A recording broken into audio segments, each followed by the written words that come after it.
Okie dokie. Today I will be attempting to do two tools. But first I have to bring the macro for tool 2 up to date. So I am started editing it here and basically plopped in tool 1 and going to make the appropriate changes.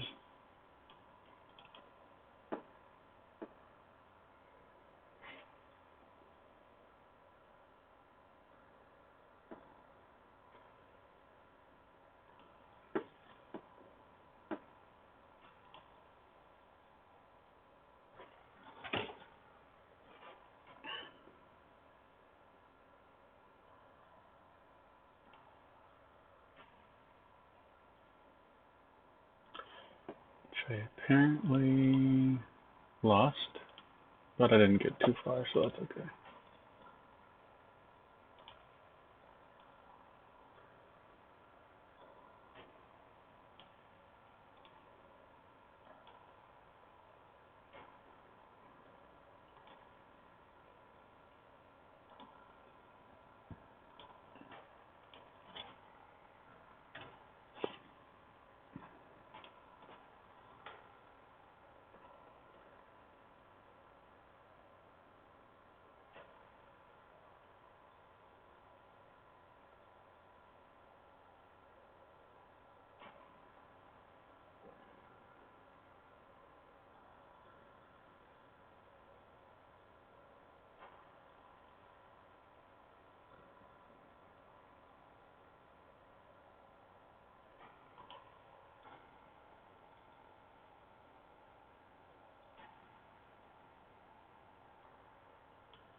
Offset is exactly 100 millimeters off for X.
Oh, that's why.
think we want something like this.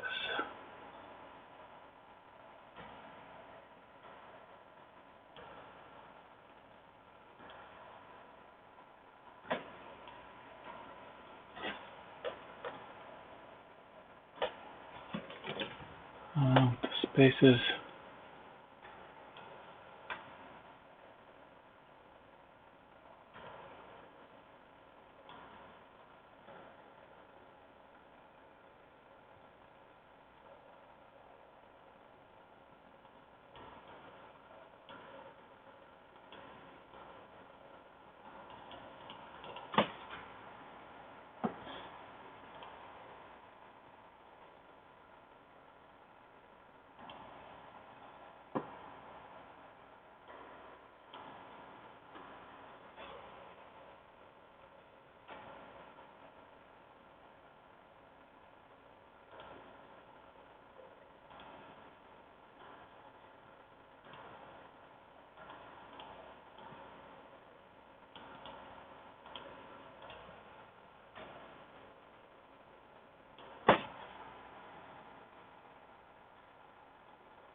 I don't think there's anything else that's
all right. Let's start with that.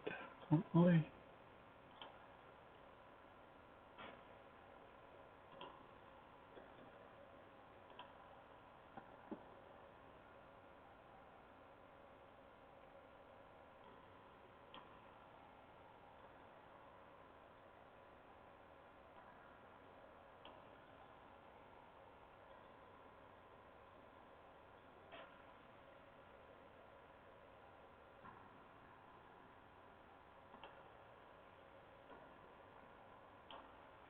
That's pretty good.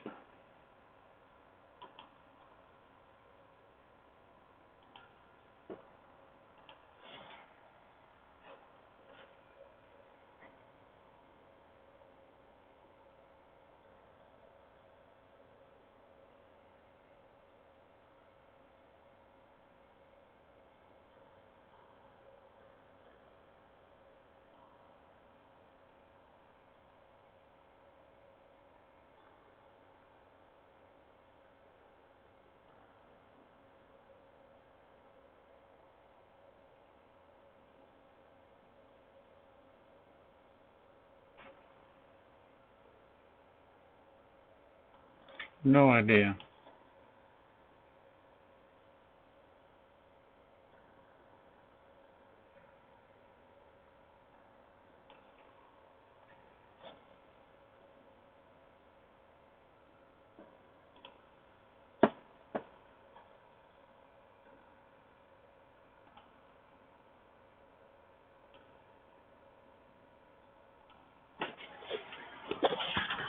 All right.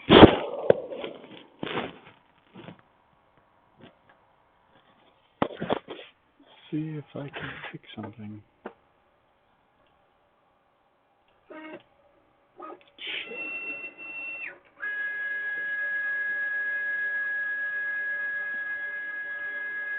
Does not want honey. It's not at the moment.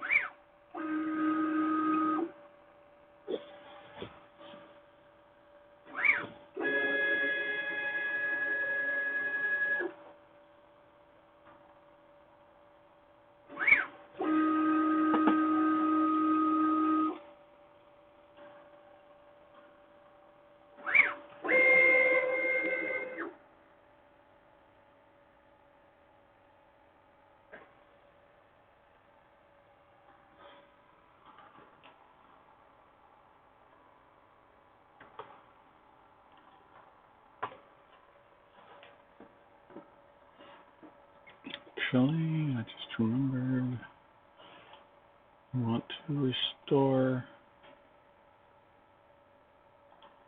my accelerations and everything the way they were for now.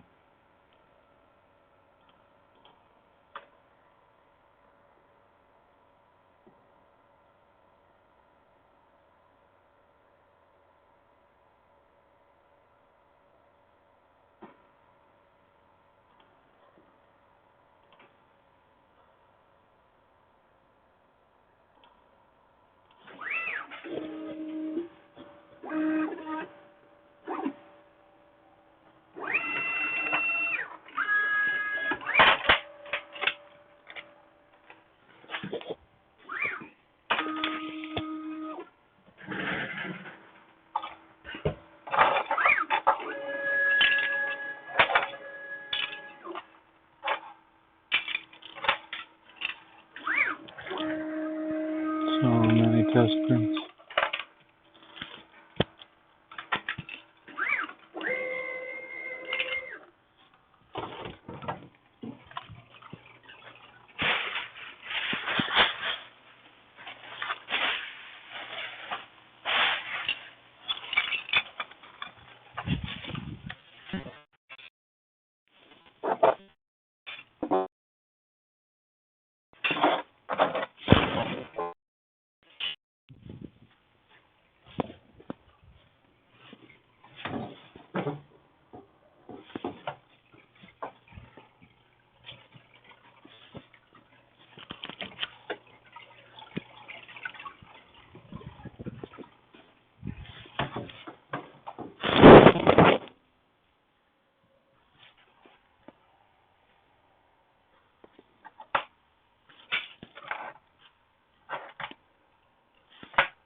With me for one moment, grabbing the thousands of test prints I seem to have done over the past week or two.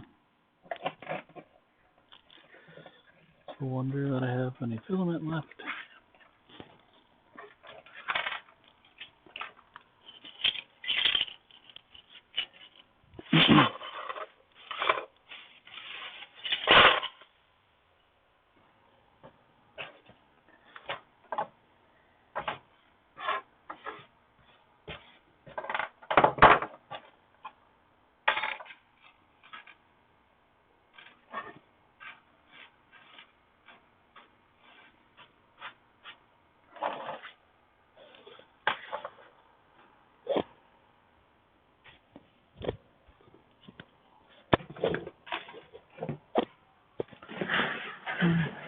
A little better.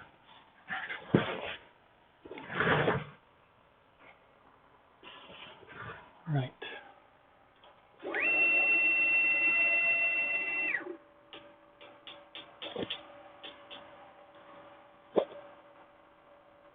Apparently that didn't work.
Hey, how's it going? Okay. Trying to figure out how to prevent it from trying to purge if the tool is not hot. And I used an M302 command with a temperature and it still tried to extrude. Huh.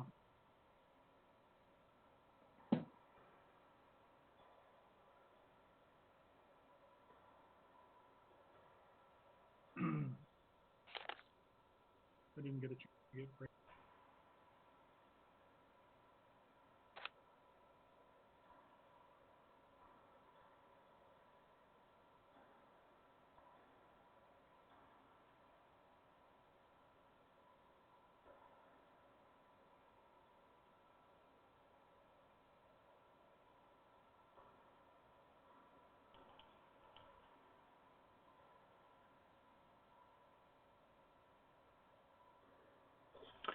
Ah,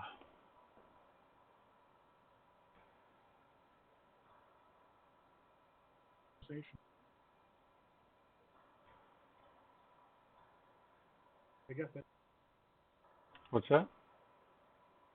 there's a lot of conversations going on here that there's like an assembly help alone and 80 messages behind or something. Don't worry about it. I don't think there's anything in there that you needed to look at, if I remember correctly. Okay. A lot of it was, huh? I finished my cages. Cool. Yeah, a lot of it was just me and H2B talking back and forth about parameters because he has a Jubilee with Ramirez as well. But I used his parameters and I actually got a pretty decent print out of him. He has the jerk down to 300 and he raised the accelerations up to 1500. So for giggles, I threw that through and it actually works. With pretty good results. Not quite as good as the results I had, but I also had my max speed set to 120. So Okay. it was significantly faster. For the time being, I'm going to fall back to my settings because I don't feel like printing off a whole bunch of test prints to dial it in perfectly with his settings, but they do work much better than what Josh had for the, but Josh of course had his dialed in for a different tool completely. So. Right. Right.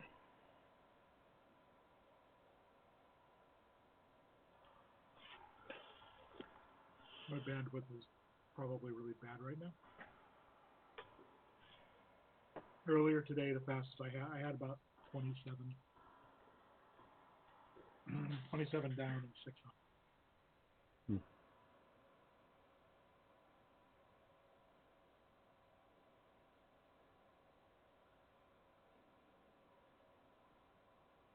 Dang.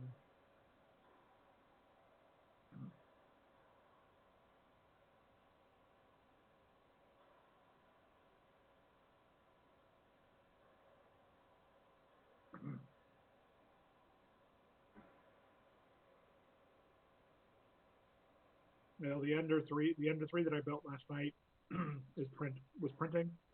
And I stepped out to grab dinner and I came back and it had come off the bed plate and was pushing it around.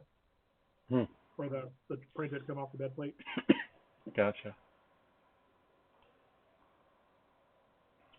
Yeah, I found out that if I try to pick up a tool from home with the big fan, it will actually crash the fan into the extrusion. Well, that's not good. No. So there is a loss of print volume right now, I think, with the tool that I'll need to figure out. So we need to adjust something for the Himaris. I don't know. I'll have to look into it. But yeah, I think something will need to be. We'll need to adjust the limits or something like that to where you can go.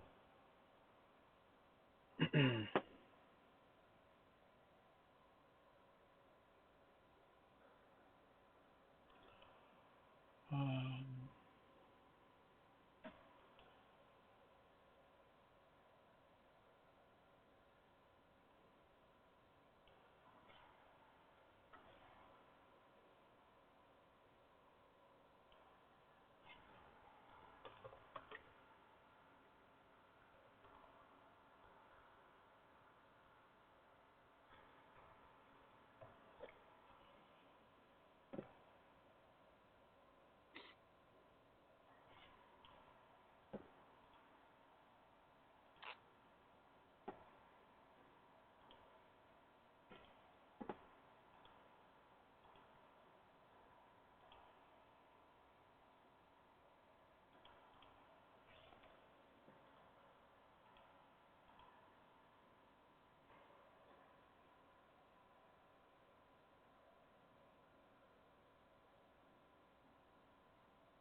See, it's still allowing cold extrusion, even though it specifically says it's not supposed to do that. But I can hear the Hemera grinding away.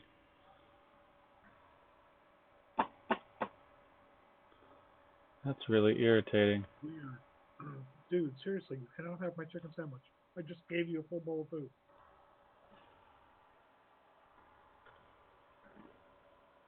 Cold extrusion is forbidden. But yet it still allows the extruder to move. I don't know.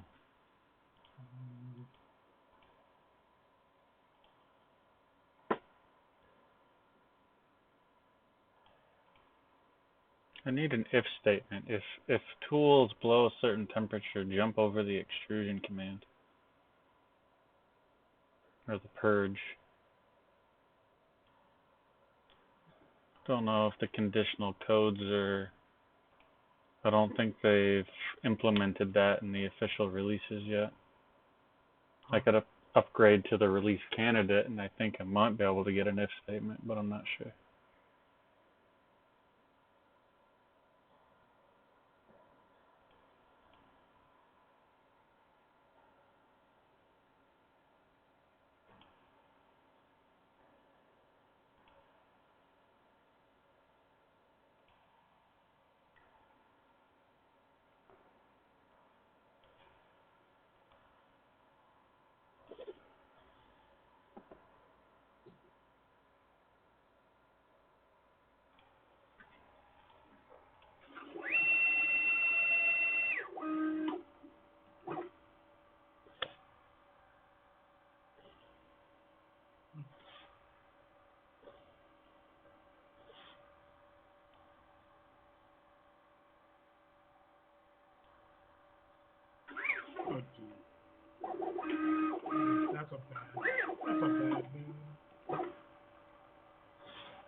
bad memes.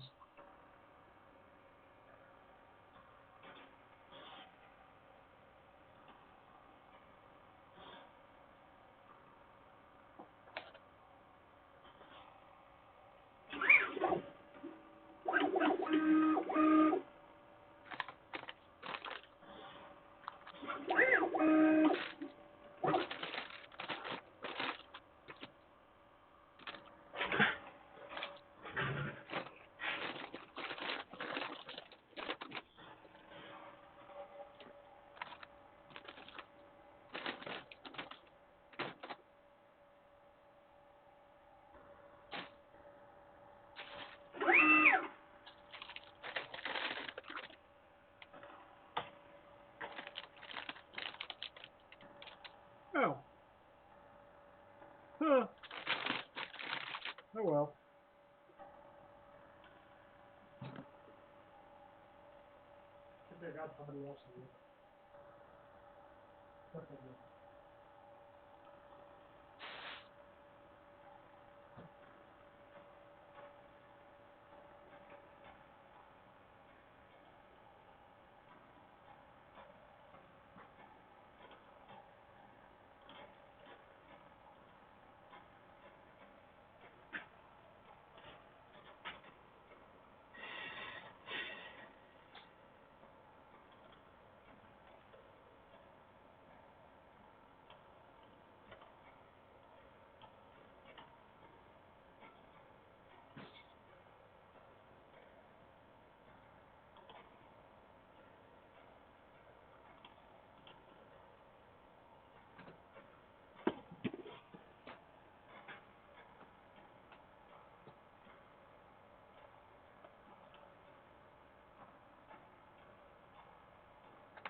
It's still weird when the sound doesn't match the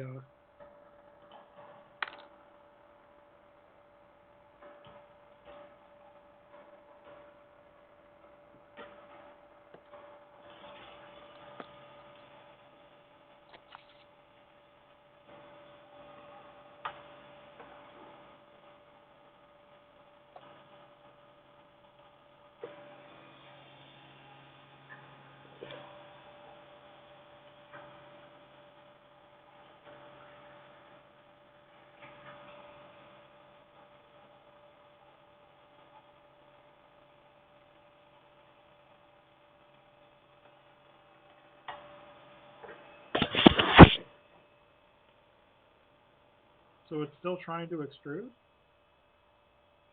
Yeah, I have a purge command in there, but if the tool is cold and I'm not telling it to heat up, it, for whatever reason, still tries to extrude, and it grinds the filament away. Do you have an override in place or something? That one you use for movement testing? It's just whatever was in Josh's program here.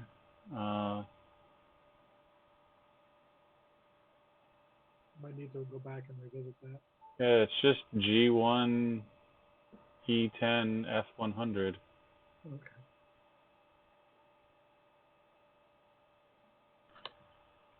If there is a set temperature, it will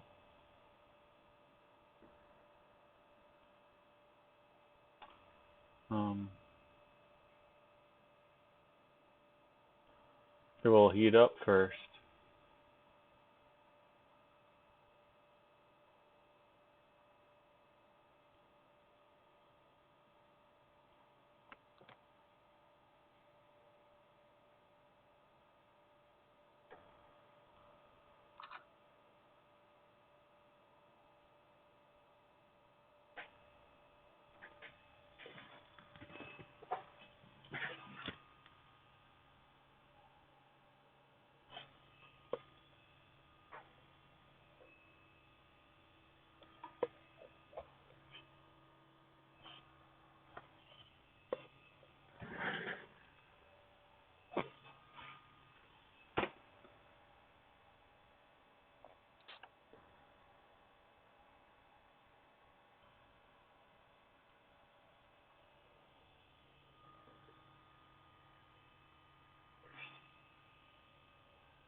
You cannot have that. Seriously, no.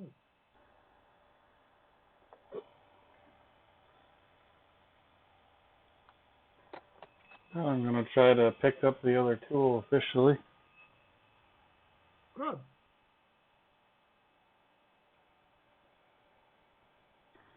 This is the first time I've tried to heat it up.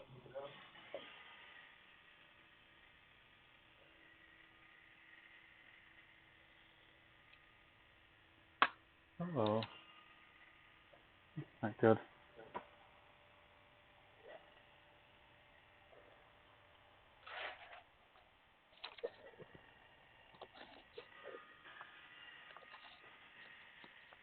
Huh.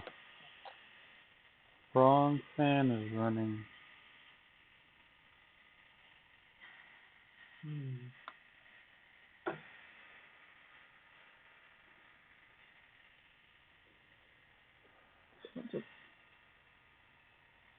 How did I do that?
You're gonna lock it up on the carriage and then drive it to park?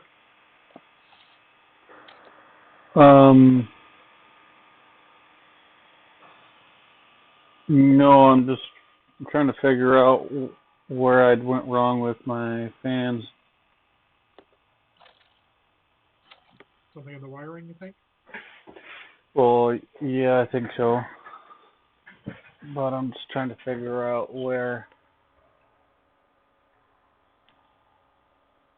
which cables I flipped. You need to not go there. Seriously, that's all.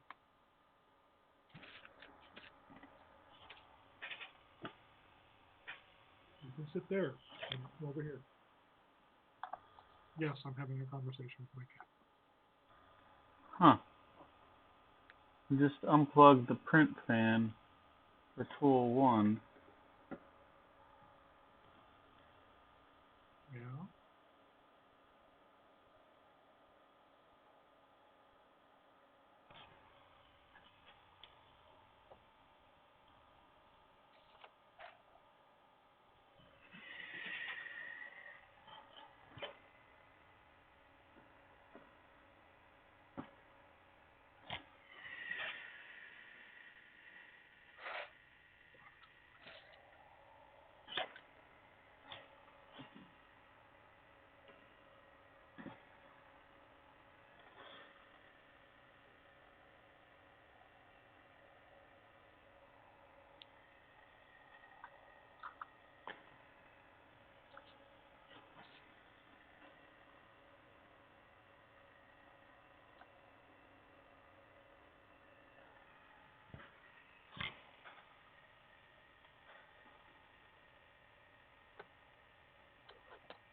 I have my fan cables labeled backwards.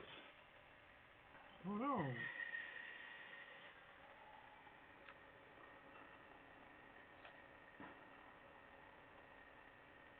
6 and 7 are supposed to be...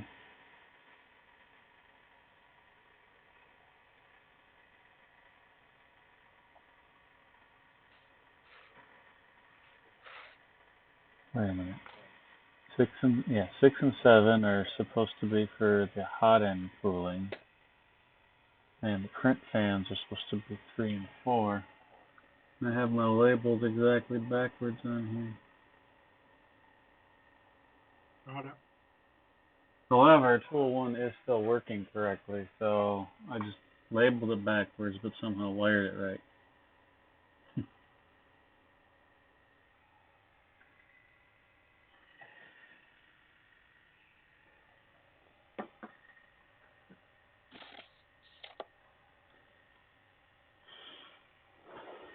Wonder how I did that.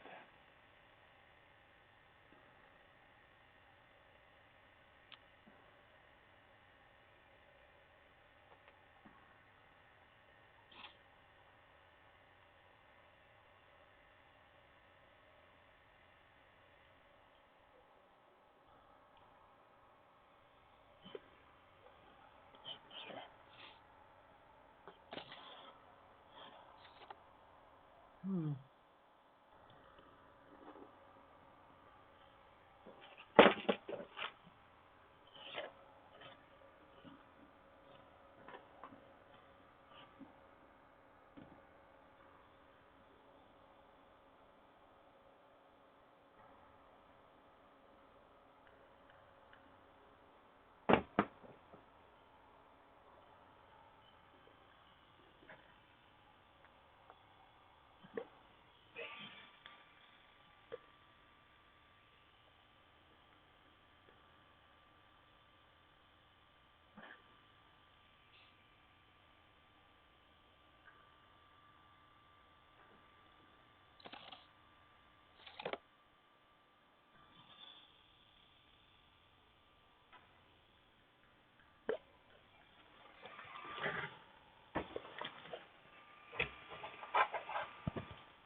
One and stuff out in.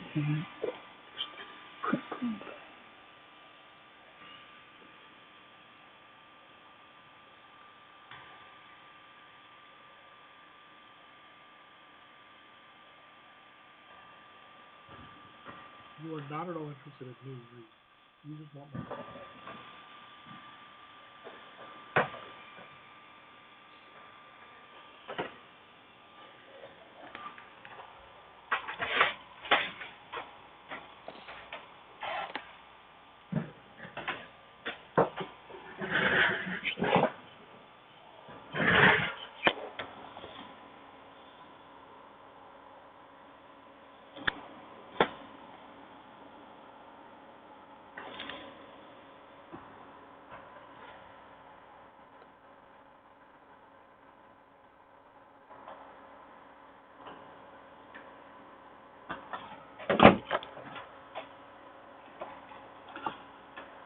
So it looks like I swapped them at the dumb board on the electronics panel.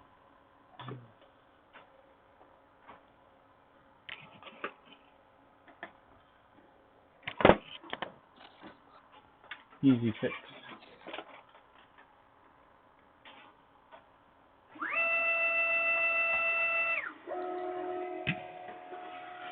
Oh, what button did I just hit?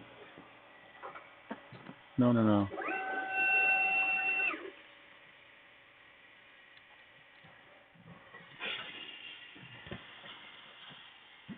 Okay.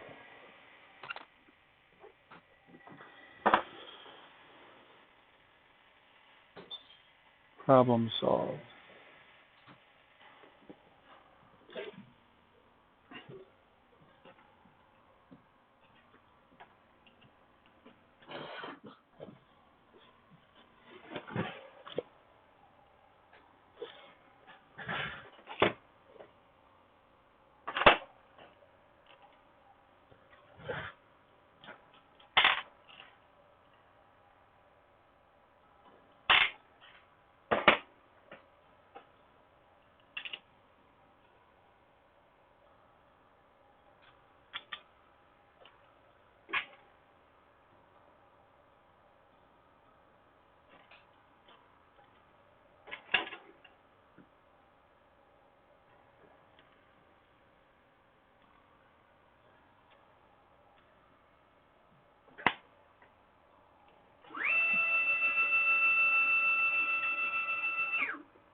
So what are you working on today? Mostly I just sat down with the cat. Sat down with what? I just sat down with the cat. Because I just finished dinner. Gotcha. You're putting in your wipers. Yeah, if I'm gonna do a dual color print, I'm gonna need wipers. Of course, that's assuming I can get them to work. Do you need wipers or spacers? I custom designed these wipers, so no spacers needed. And what I was going to do is go ahead and maybe start putting together the rest of the motor plate or the Z motor plate. Gotcha. The one I've got back here. I did get my soul cable over to that. I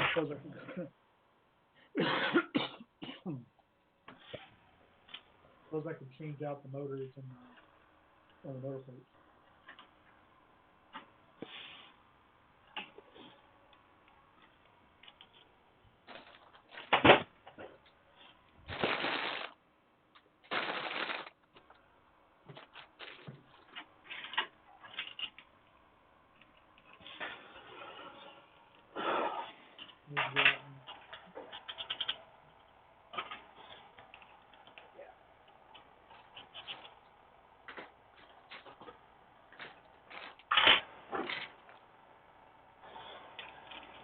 Got out my 5/32 of bit.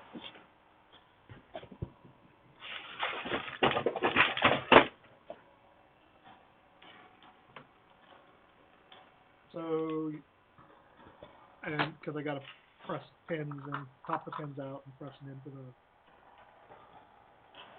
the new lift blocks.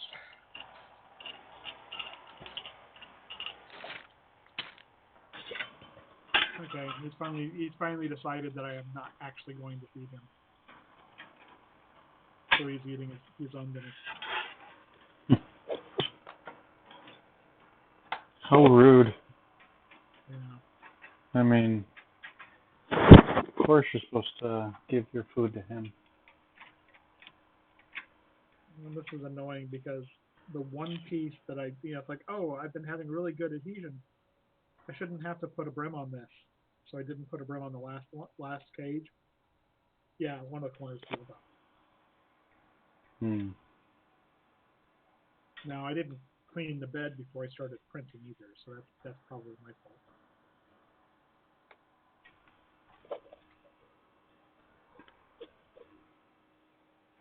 So, yeah, 5/30 seconds is just the right size to pre-drill, remount, whatever phrase you want to use.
Here we go, another attempt at picking up a tool.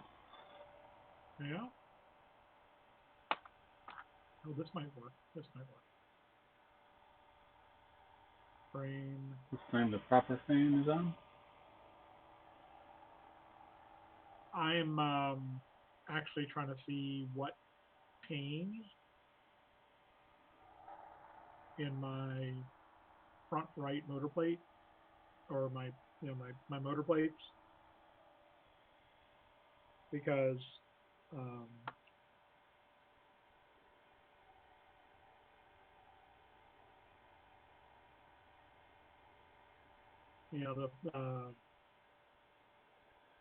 if the only thing that changed in it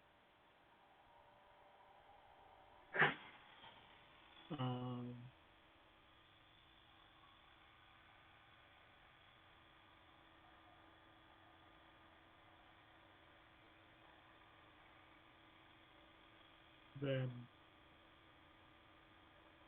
that should be pretty easy.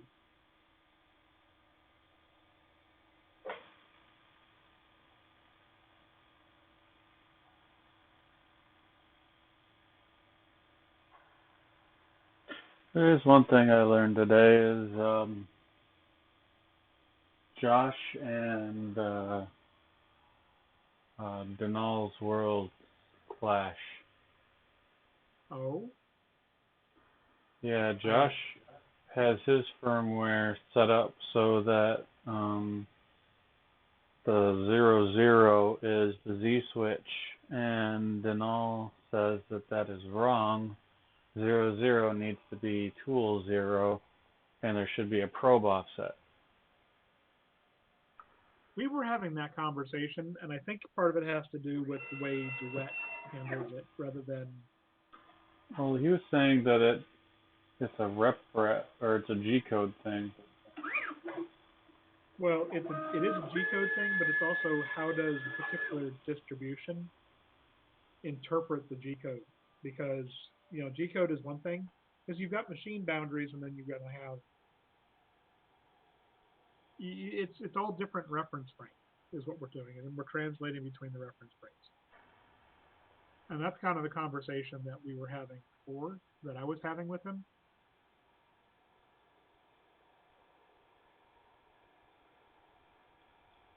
So, how do I get to the...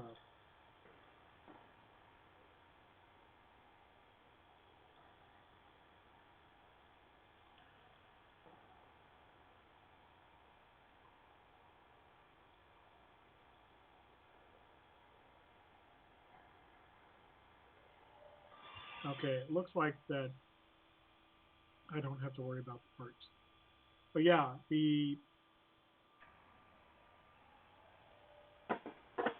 every time, each tool, right, each nozzle, tool, whatever working end is, right, has its own set of reference frames.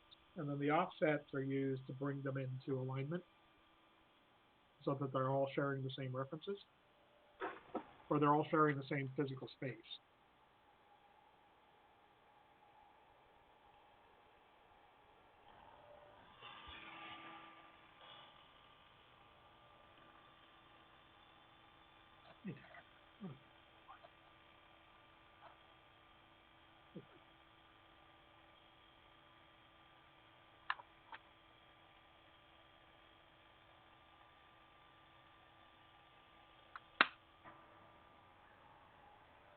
Holy smokes, there's plastic.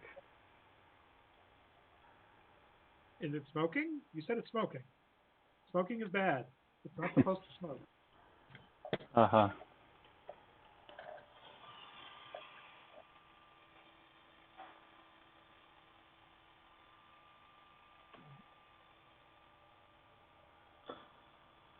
Oh, I apparently extruded 50 millimeters.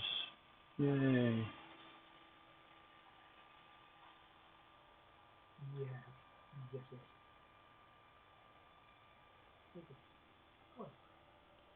Tool 2 is alive. Johnny 5 is alive? Really? Come on, guys.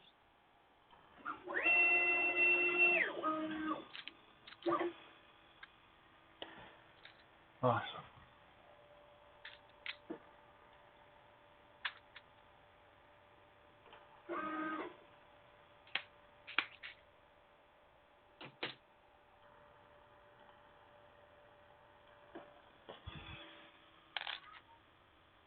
Meow. Yeah. Yeah. Yeah. He's very vocal.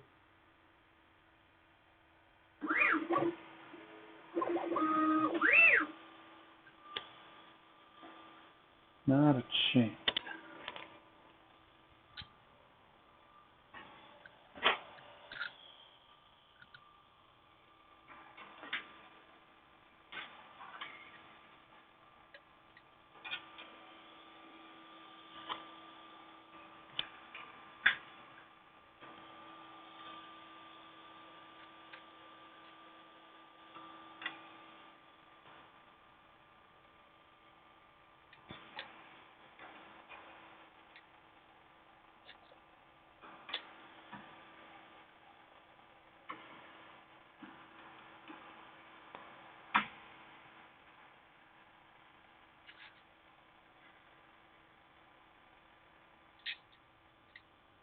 So do you ever do any gaming or Sure. miniature gaming? Um, I've always wanted to, but there's too steep of a.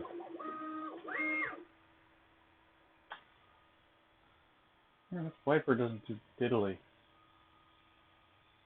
I'm sorry, I didn't catch that. Anyway, Warhammers cost a lot of money. Yeah, it can be. As far as that goes, Craigslist is your friend. You can frequently find discounted armies on Craigslist, or some of your local shops will have used armies. Yeah, You can pick up for a song if you like the miniature part of it. I like the miniature part of it. Probably more interested in the miniature part of it than I am the game part of it, to be honest. You know what? I'm kind of there with you. I'm much more interested in building the models. I think I'm going to have to reprint this one. I mean, I think it is probably okay. I might have to reprint it.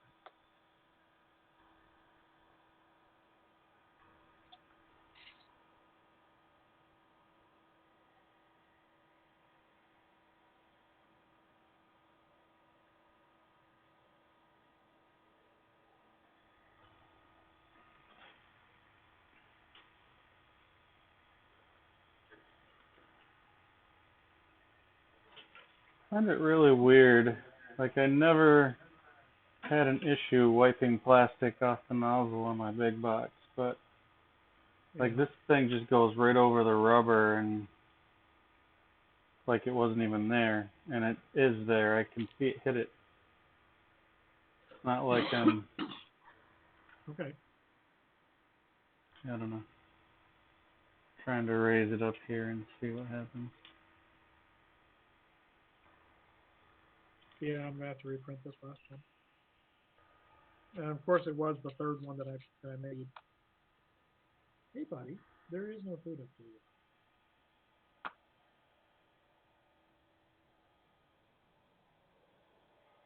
Oh, It's a rubber duck. why did?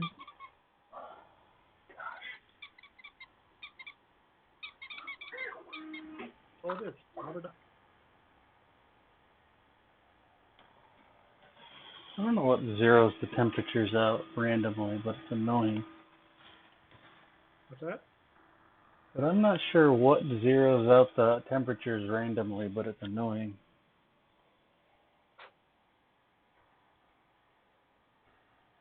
Why is it still going down?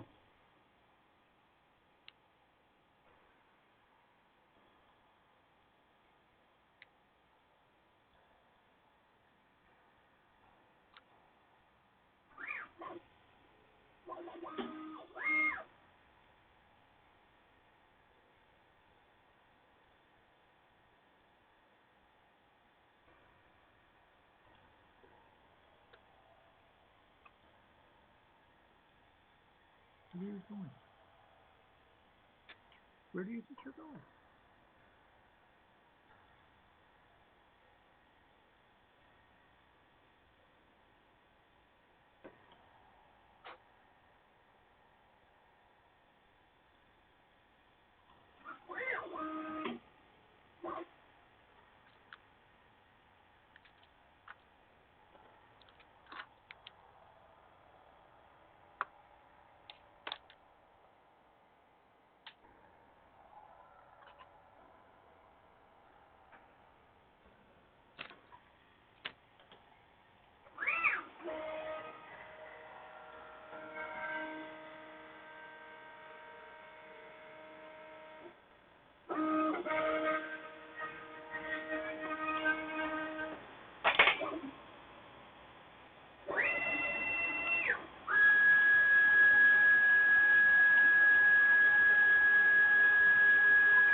Going forth to pick up a tool? Um, right now I am Just trying to, hold on.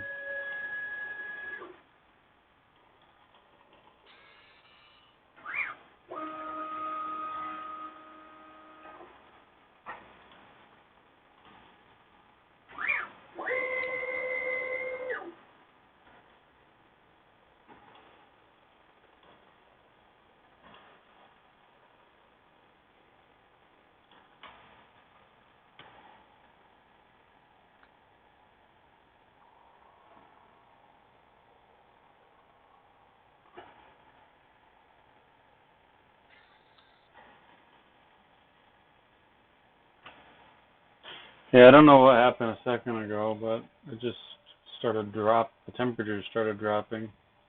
I don't know, I'm wondering if there's some sort of fault on the 3HC board that didn't like. Now there's usually a timeout.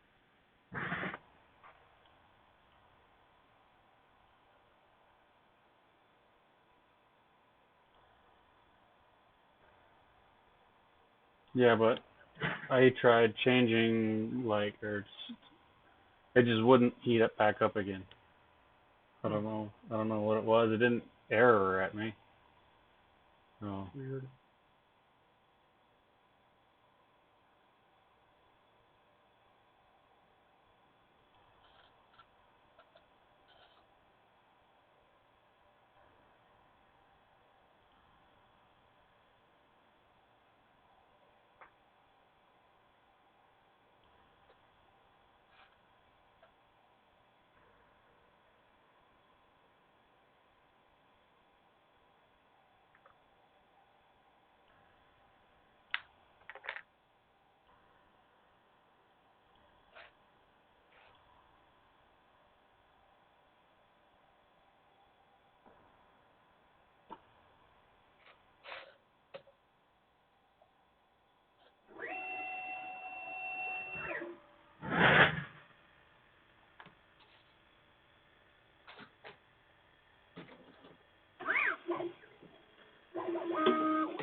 Oh, crap. Good job.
Yeah, a nice ugly scratch.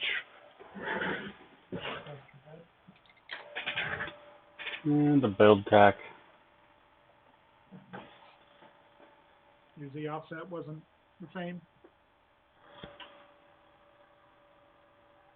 Not 100% sure what exactly happened, but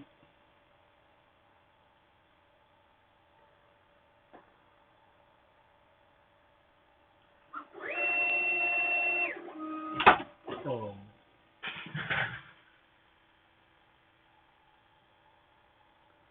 What the heck?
See, right now, the temperature's dropping and I have no idea why. Is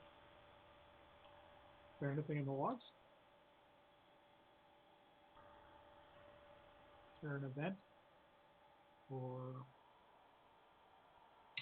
No. can you increase the logging level?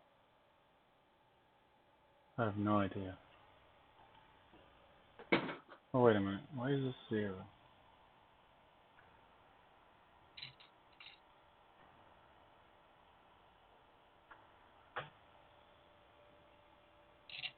Okay, so I don't know how, but apparently the active temperature got set to 0. I'm sorry, what? Apparently the active temperature got set to 0.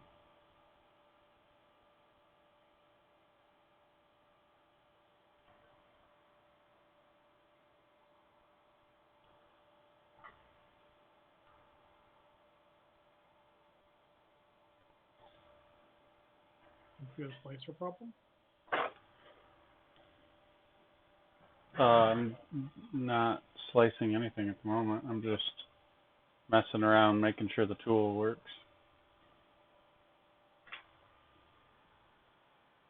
Next thing I'm going to do is do my 285-degree nozzle tighten.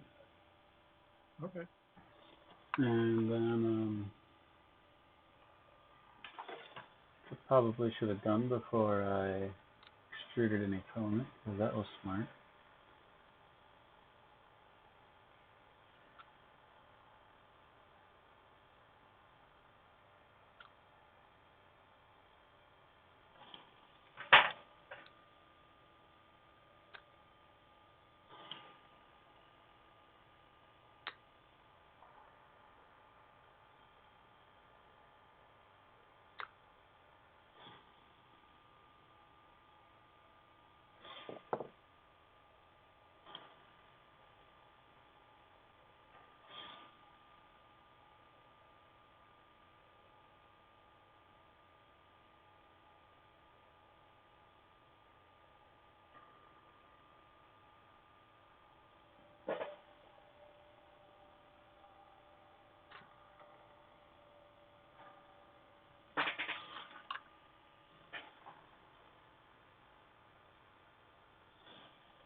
Oh.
That 50-15 fan really puts out a good amount of air. I'm sorry, what? Said the 50-15 fan really puts a good out a good amount of air. Okay. I'll have to remember to get those.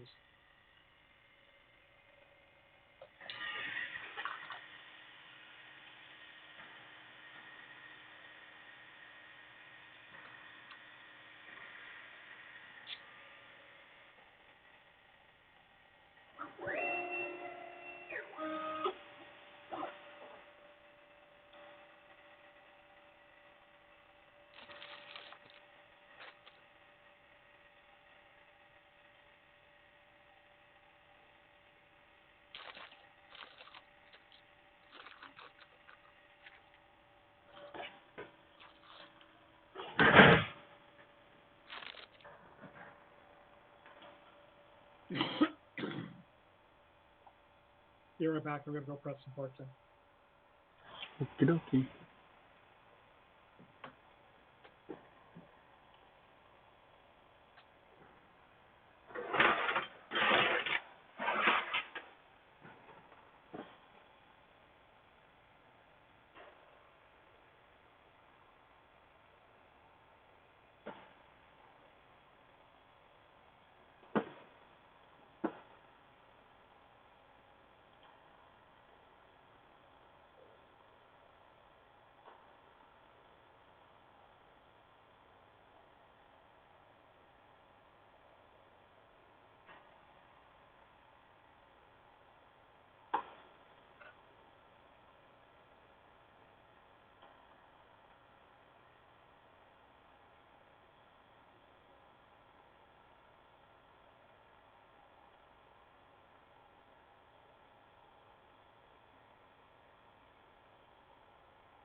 crying out loud.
Okay, I'm back.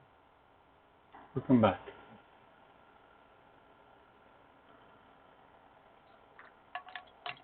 I've lost my chair again.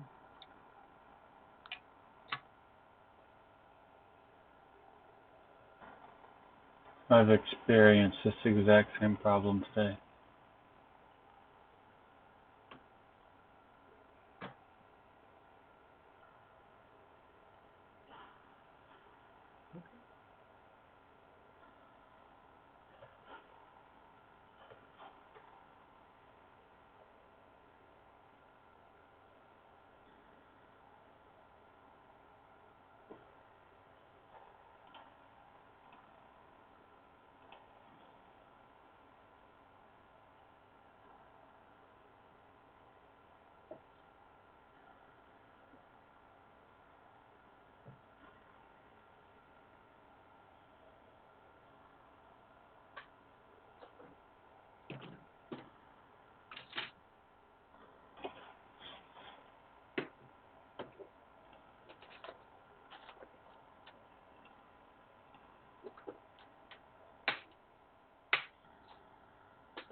Okay. Is there a way to make the F keys work normal in Windows 10? Which to work normal in Windows 10? Um, I didn't hear the word you said. the function keys. So it seems like, I don't know if it's a Windows 10 thing or just like some of the recent laptops and stuff I've been using that have Windows 10. But the function keys are all like defaulting. They've got a color, like another little color sticker or something on them. And there's another key on the keyboard. Well, no, I just want F2 to be F2 unless I hit the function key, and then it can do whatever the heck else the functions are. It's like somebody decided that the function keys default need to be, volume control and brightness control and all this crap instead of. That's in the settings. You can do that in the keyboard settings. That drives me nuts.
Redesigning a part. I'm just trying to make a repository.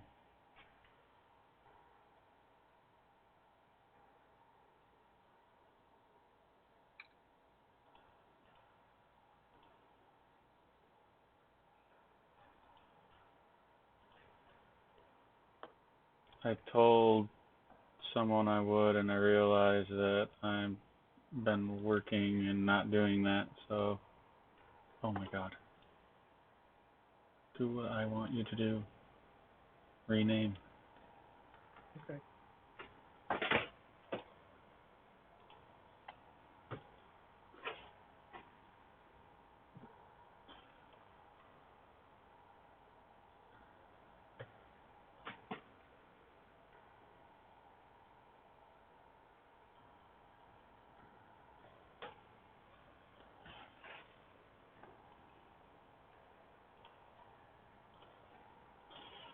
Josh wanted everything to be lowercase, was,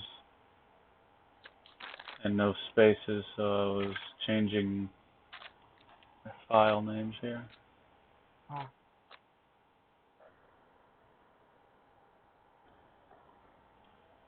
Technically, this is a remix of your stuff, but Oh, I don't care. I did make a little credit to you, although I only put your first name because I, off the top of my head, can't remember what your last name is, if you've even listed it anywhere. That's okay.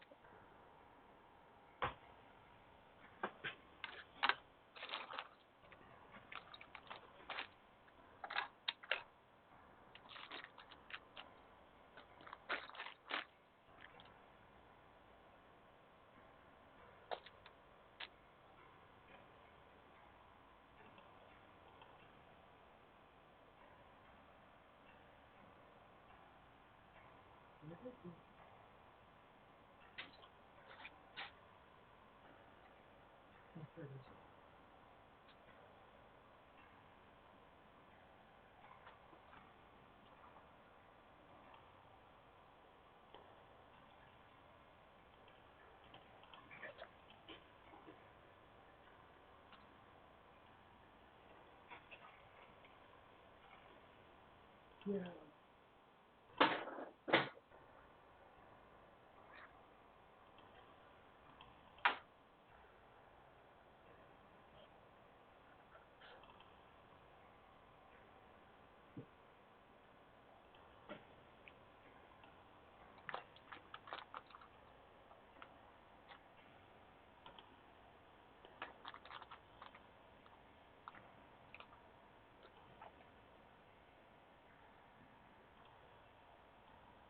Oh, washers.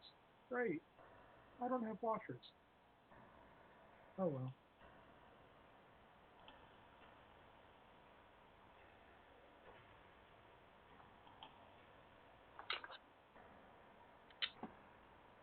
I can fix that.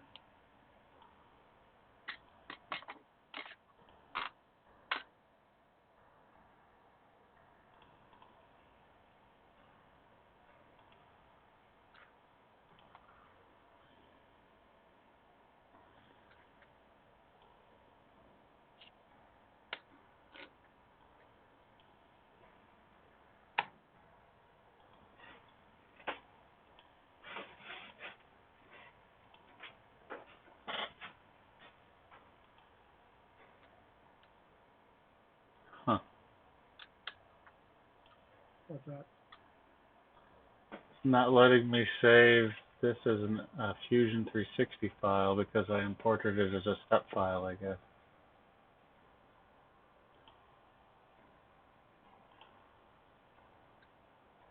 It's weird. Hello. Hey Hello. Josh, how's it going? I've been busy, but not too bad otherwise. Yeah, I mean, school's back in session, and Oh yeah, it's been back. I've just been putting stuff off. Yeah, I gotta go back and doing that. oh yeah. In a bit. How are people doing? Good, how about yourself? Not too bad. Oh, I got the NEMA Max motors, and oh my goodness, They're much, they're much what? they're much larger. Well, they are much larger. Mine arrived today too. They are great. So I was running at 8x microstepping because the Moon's motors I was running at 16 were starting to skip if I went too fast. Yeah. So I've been running the machine at 8 for a few months now, and so I swapped back to 16 at this point because it has plenty of torque, and I've just blown away at how quiet it was. 16 what? Sorry, I kind of missed something. Oh, 16x microstepping factor. Gotcha. But it's also, so far it doesn't look like it's been skipping steps, which is good. And I've cranked it up to like 20K, so 333 millimeters per second, and it seems fine. Okay. I should be getting mine any day now. Yeah, this is super fun to watch. When did you order yours? Monday? I got mine today as well. And so I ordered them the day that you put it out. Yeah, and I had literally ordered them right before I posted that message. Okay.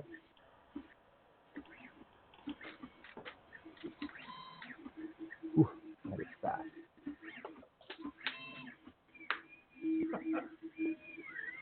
You're referring to your own. Yeah, the machine that I'm currently staring at, which hopefully doesn't make as much noise anymore.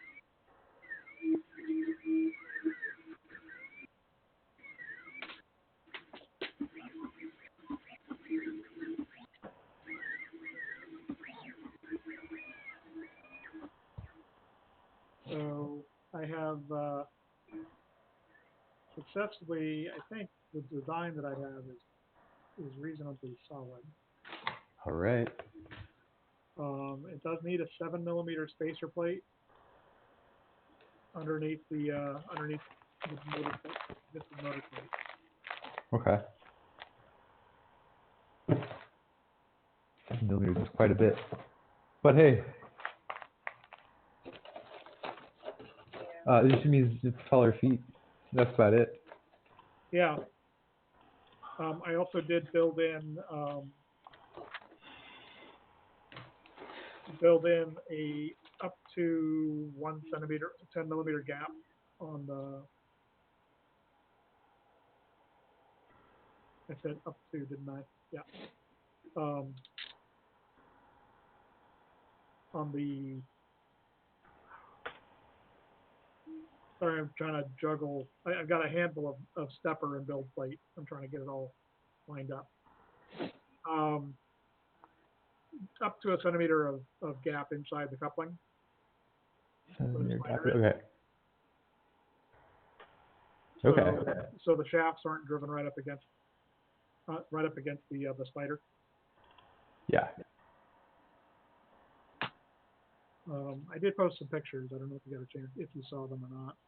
I've seen some, but I haven't been super active in like the last couple days. Oh, I need to help. I need to reply to that. Oh no.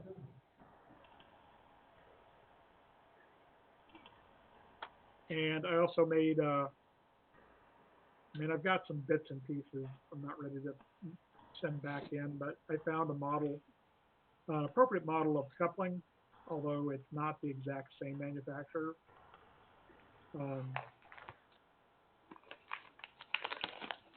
Spider coupling? Yep, spider coupling. It's actually in 3 pieces. Plus Oh, sweet. Are they cheaper? Well, no, I found a model of them. I don't know.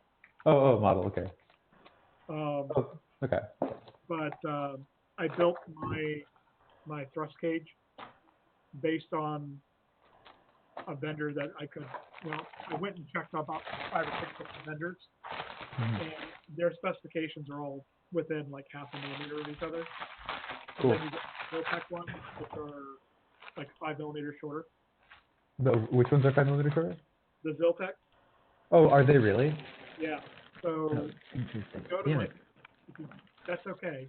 The interior space, if you're using them right, is still 10mm between the shafts. Okay. Does that make sense? Yeah. Because what happens is on the other couplers that I found, instead of the metal parts only being less than 8mm thick, they were spec'd at 10. So the end where that clamp onto the shaft are 10mm deep, whereas the ones from Ziltech are only 7.8 or something like that. Okay. But they have the same outer diameter spider, so, or outer diameter of the coupling. So there you go. That is it. That is a thing. And the bearing, the bronze bearings press in beautifully. Cool. And Yeah, I do like those. They're great for printed parts. So my messy desk.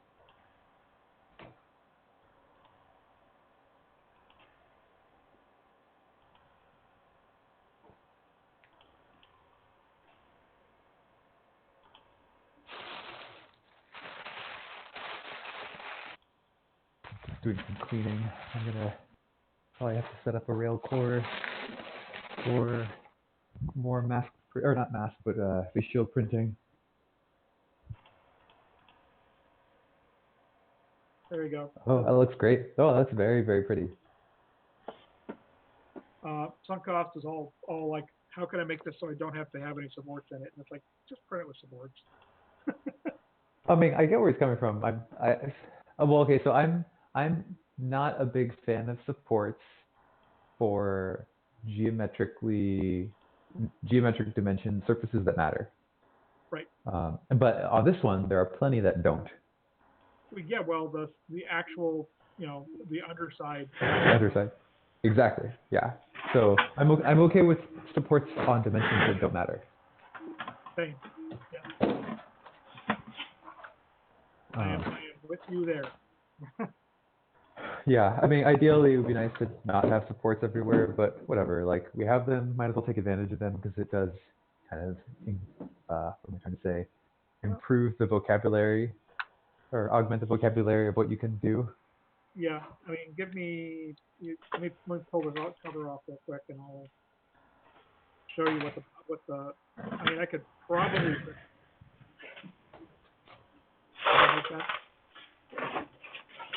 get away with it, but I also want to maintain enough clearance on the inside, so that's why I'm not, adding a bunch of extra fillets and chamfers and things like that to change the interior geometry.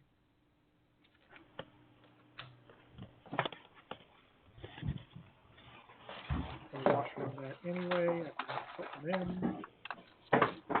So that's the thing. I also printed, while I was printing these, a bunch of little purity seals. What seals? Warhammer 40,000. Ah, okay. Purity seals. Little Stardust Mechanica purity seals. Or Adeptus Mechanica purity seals.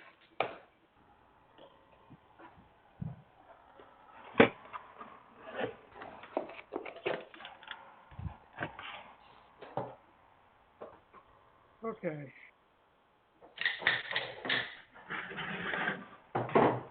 There you go. Picture. Oh yeah, that looks great. Oh yeah, you can totally print that without supports if you just chamfer the whole thing. Yeah. Oh, I think maybe you're just there's extra space there because you need extra space for other couplings. Right. I wanted to make it so that we weren't trapped Yeah. with just the one side, one size. As That's long as fair. you're millimeter diameter couplings, this works. Okay.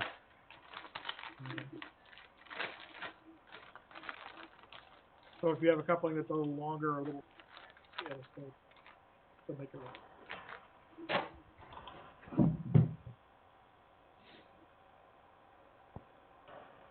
And the 530, drilling out the pins with the 5/32 just to clean up the hole before driving the pin in is a huge.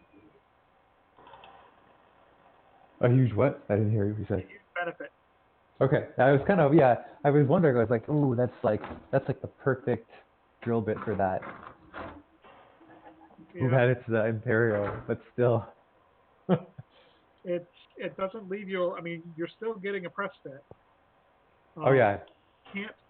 But what it means is that you put the pins in, and you can pretty much drive them home with a flat blade and a desk surface. Cool. Oh, like an X-Acto blade? Well, like the scraper for your printer. Oh, there we go. That's a better thing to use. What's that? That's better. Heads up, I have had on the Z, I have had the pins vibrate out. Really? And then I just pushed it back in with my finger and it was fine. But I've seen them start to wiggle out. Never to the point where it actually fully popped out because I put it back. I would just push it back in when I saw it. So I have on the one that did decide it was going to pop out and defeat the press fit, I put a little bit of thread lock on the tip. Oh, that'll do it.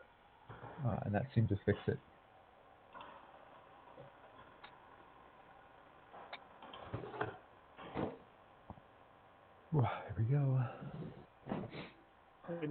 into account for that. Well, who knows? You might not have that problem. No, I didn't take into account the washer around the screws, holding the steppers in. Okay. For the cage, but I can adapt. It's easy enough. I basically just countersink the bottom, because the way the cage is made up, it's got a ring that goes over the bolt. You put 2 of the screws in to hold the steppers in place while you're assembling it.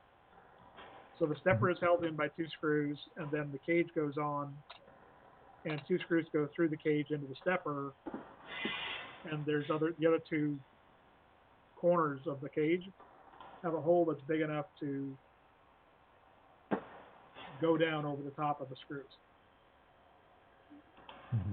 and aligned to a button head screw. But I forgot the washers, so I have the thickness of the washer on top. So I either need to countersink or counterbore the bottom of that just a smidge, which is no big deal. I just touch it with a drill, or I put a washer shim underneath between the longer screw and when the cage goes down on top of it. Hey Josh, how do you make a repository so that people can access it but not change it, like you have for the Jubilee? So like push. How do you make it so that people can't make changes to the repository? It's in the permissions. It's Like interaction limits? Let me look at that screen and make it bigger. Full screen. Oh wait, so by default, people shouldn't be able to push. Oh. Yeah, I don't think unless they're part of the team. Yeah, no, they shouldn't be able to push things to your repository unless. I think on GitHub, if it's hosted on GitHub, they should only be able to fork and then push to their own version of the fork of the project.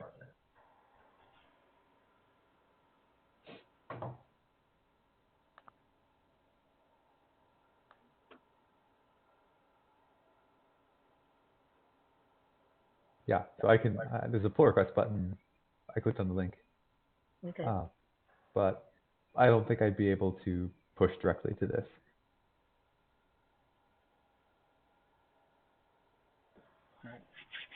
Yeah, I've got, I don't know where or what I did with all the STLs that I printed, because I cannot find them for the electronics back panel.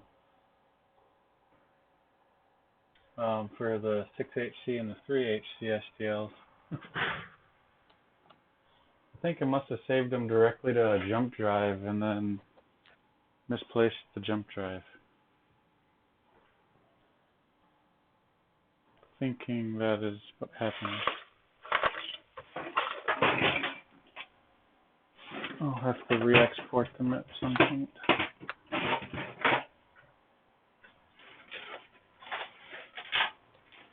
Yeah, I wasn't expecting anybody to want to do exactly what I did. Which was? Oh, the tools in the back? Yeah, all the way down to the dumb boards. Oh, interesting. Cool.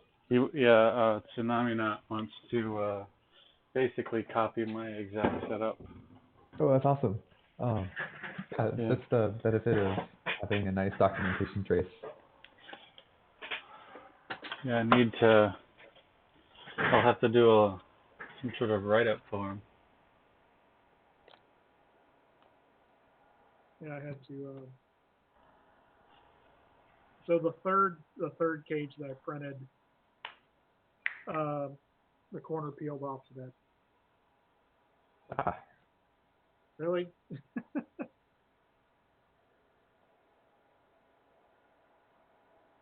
I'm also ensuring that the orientation of my connectors is pointing backwards towards the the connectors on the stepper motors are pointing back.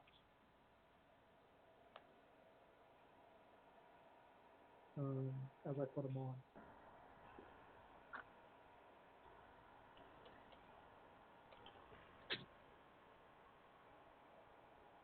So one of the things, I don't remember his name, or the name of the person, talking about just use ball screws. They're only like $30. And it's like, I don't know that that's accurate. For you need 400 millimeter ball or 375s, right? But Ball screws for what? For the Z lift. But what does that actually solve? Well, I mean, the thing is, a ball screw assembly has the block instead of it already has a thrust bearing block in it. Oh, really? And, not necessarily. I've definitely bought some without them. Yeah, you can. Most of them don't come with it. You have to purchase the assembly, right? So. No, yeah, I've definitely purchased them without the bearing box. Yeah, same. Okay. Which is why I was like, okay, but I don't think they're $30. Because you still are needing the bearing blocks if you're going to use the bearing block, right? If you're trying to solve the thrust problem, which is the problem I'm trying to solve. Yeah, no, I think I think your solution is good. It's sound. It's fairly inexpensive parts. That and let's say you did buy a ball screw. At first, it just feels way overkill because ball screws are preloaded to take in both directions. They're preloaded such that they can take forces in both directions, and Z is only putting force in one direction. So as a result, you can capitalize on that and save a bunch of money because you only have to worry about forces being applied in one direction, which is why anti-backlash nuts and lead screws work so well for printers. You can get great print quality off of that. That and now you have to design around a bearing block, which may not necessarily be consistent across vendors. It probably is, but maybe not necessarily. Nope. It's also not a super, I don't know, but I personally wouldn't do it for myself if I were going to share the thing because it ends up like the supply chain of how did you get that? Where did it come from? Ends up being a little bit tricky. Oh yeah. Lead screws are like kind of interchangeable. If you tell people it's a TR 8x2, that's like a common pitch you can find on another 3D printer website or another precision motion website as a commodity part, or even Amazon. Yeah, no, and that's exactly the point. And the thing is, you could even start if you did your build without the thrust block or without the thrust cage that I built. You could do that, right? It doesn't matter if you've got the steppers or the E3D steppers, you still need the spacer. Spacers. Sorry, it's a requirement. But you're still going to need the spacer for this because just because between the length of the shaft makes the difference, right? Did I just had that Allen wrench in my hand. What did I? Hey, that sounds like me.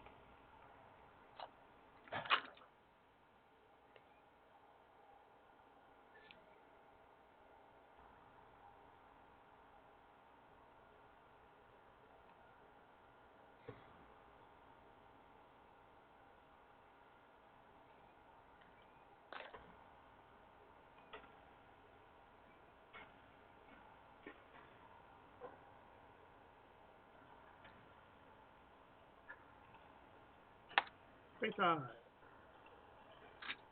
Reach. Collar. And this lead screw can go back in the box because that's for a different cut. It's like that's an upgrade lead screw for an Ender 5.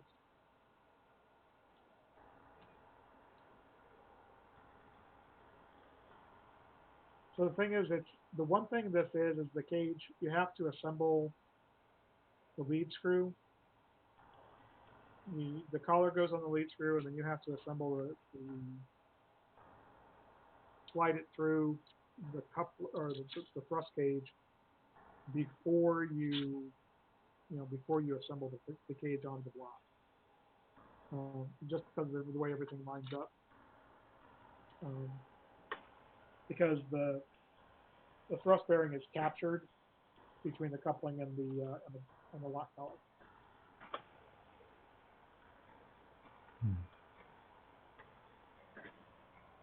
And I didn't want to leave a lot of space.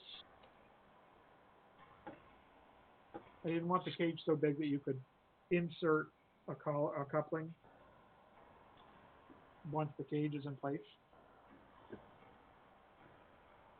I would have had to make it much bigger, or it would have been open on one side. Okay. That's out of the way.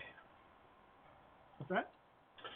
Oh, I think I've got all the files on there.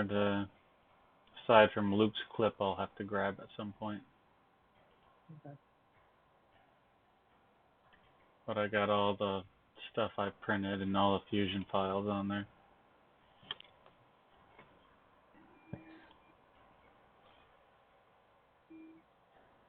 Okay, back motor assembly. Right assembly. And left assembly.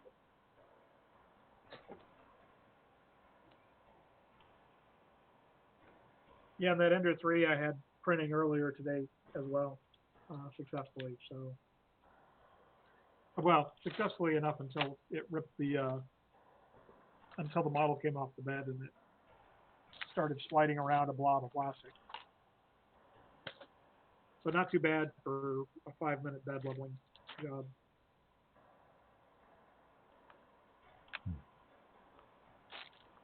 And about an hour of assembly time.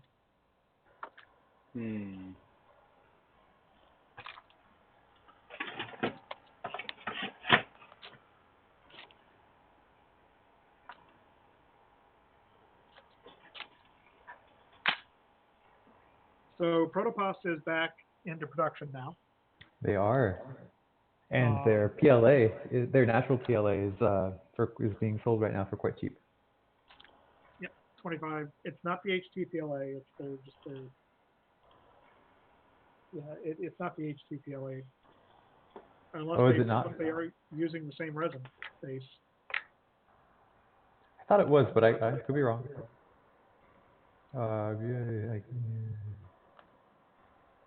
Natural 43. Yeah, I guess it's not. Yeah, you're right. Alas. But they have the conductive.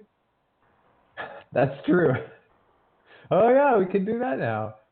All right. So I haven't done anything with that model as far as turning it into a multi-part or a multi-body model. Because I haven't really figured it out yet. I haven't spent any effort figuring it out. I was trying to get the thrust cage done so I could actually try to have something that I could start continuing with the assembly.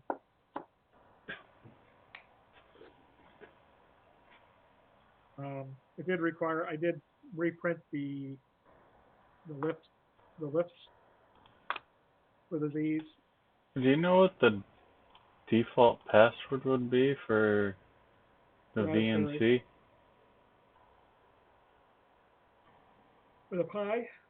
Yeah, it might be Raspberry, or it might be... It's probably Raspberry. All lowercase.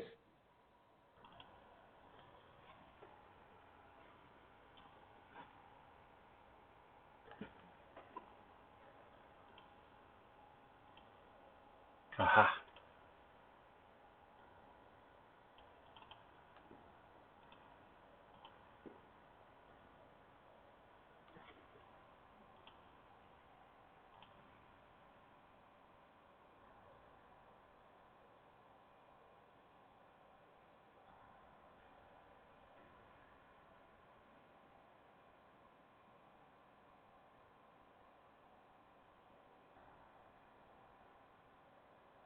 I thought we already set you up with VNC.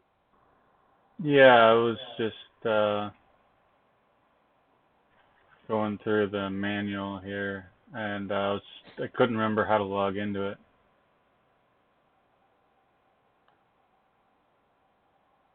I mean, okay. What?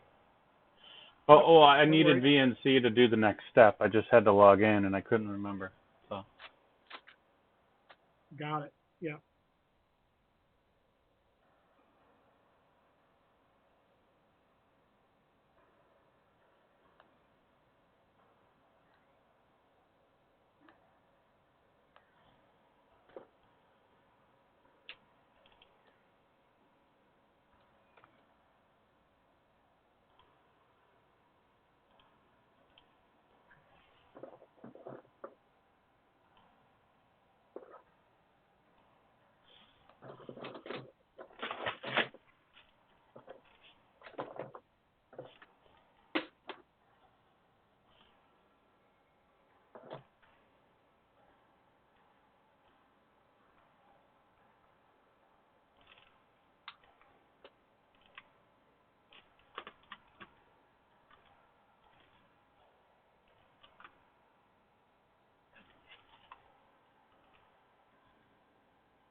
Is there any requirements about the phi that's used for the duet?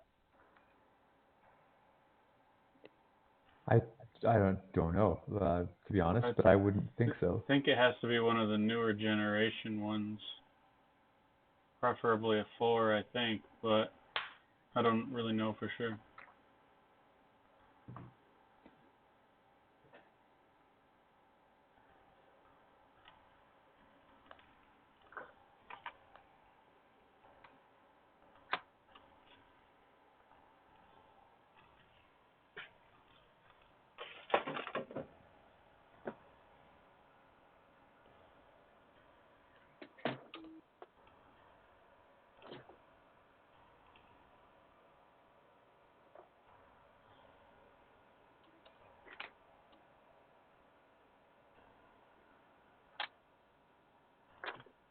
Now, this is all done through terminal, or? Yeah, I think so. This is the first time I've looked at this, so.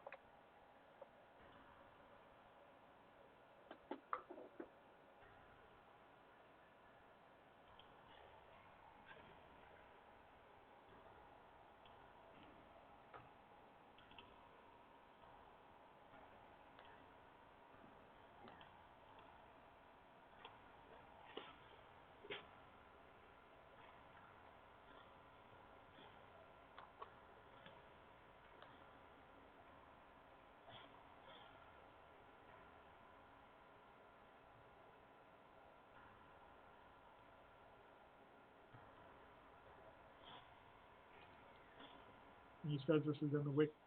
He says this is in the wiki. I clicked on a link.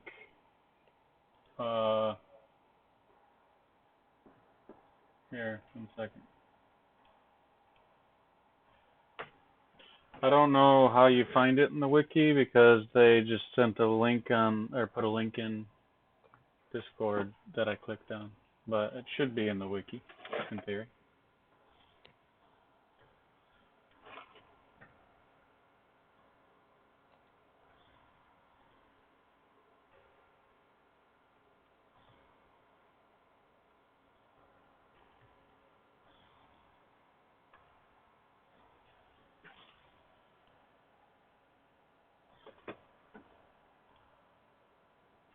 Ah, setting up tam B. Yeah, it's there. It's just not. It's not in the stuff on the side.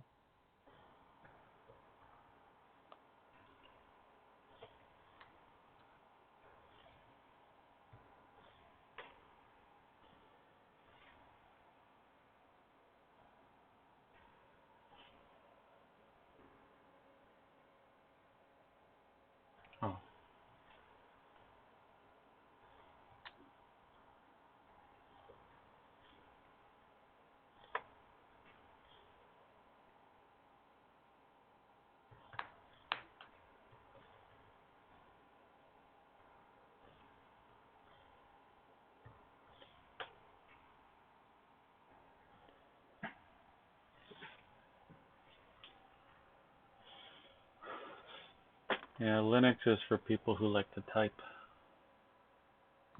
Hey, you press tab.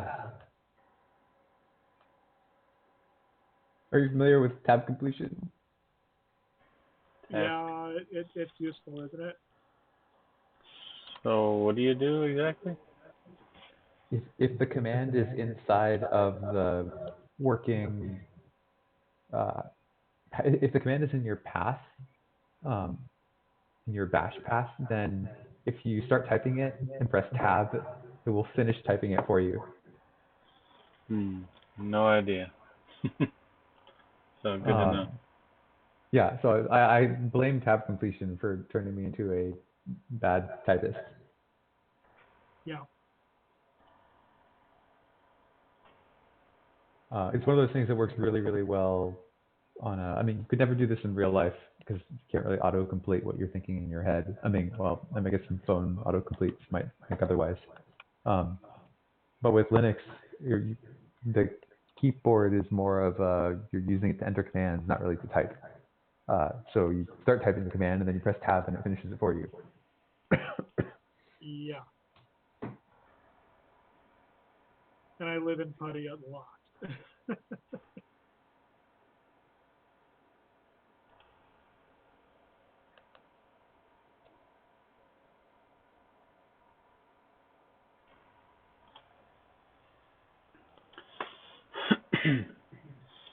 Sure is doing a whole bunch of stuff.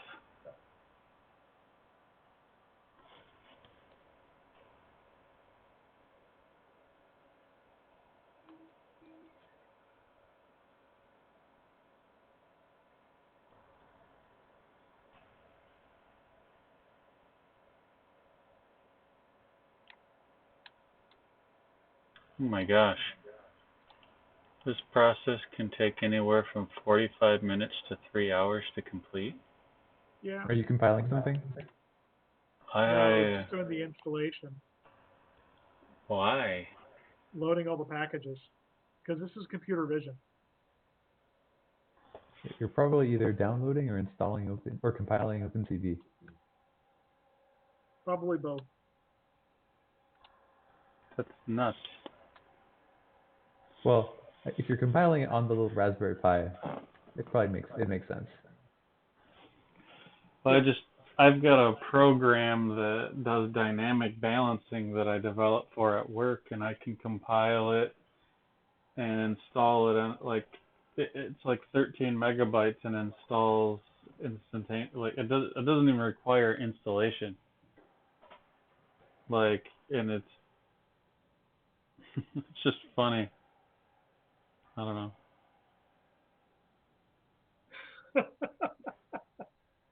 Did Daniel write the wiki, or did H2B write the wiki? I think they both did.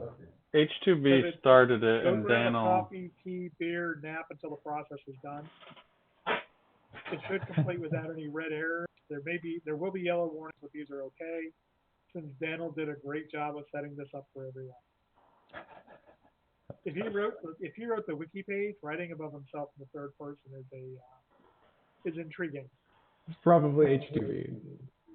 Yeah. Yeah, H2B did the initial write, and then Daniel reviewed it. I don't know if he edited it, but That's okay. You know how hardcore you have to be hardcore to basically just go ahead and open another putty session and run it again, run the TAM script at the same time, and then go to bed. Does it say that? No, that's just me because I know how you um, it's a multi-user system.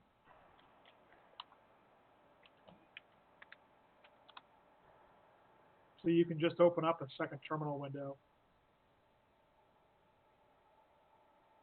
And while the first terminal is doing something, the second terminal can also be doing something.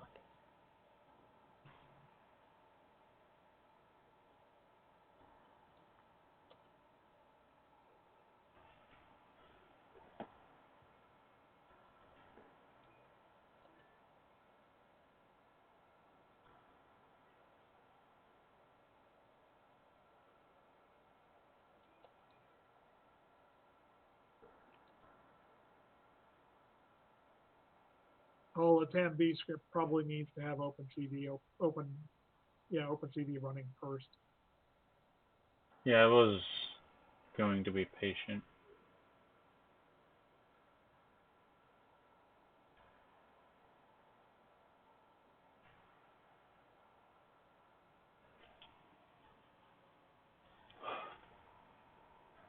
Yep, there goes the compiler. And now we're getting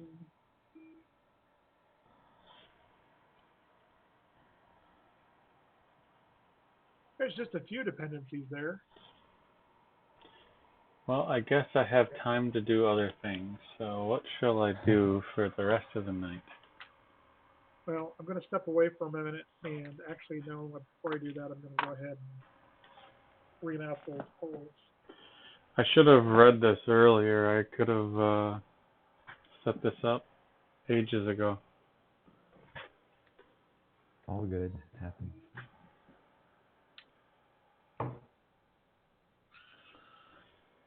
Well, I did extrude some plastic from the second tool. Hey. Did you ever track down the quality issue? So I had some really nice prints. Don't know that I took any pictures of the goods. Well, yeah, hold on. Let me link. Where did I put that? It's not a benchy, but it's a good print.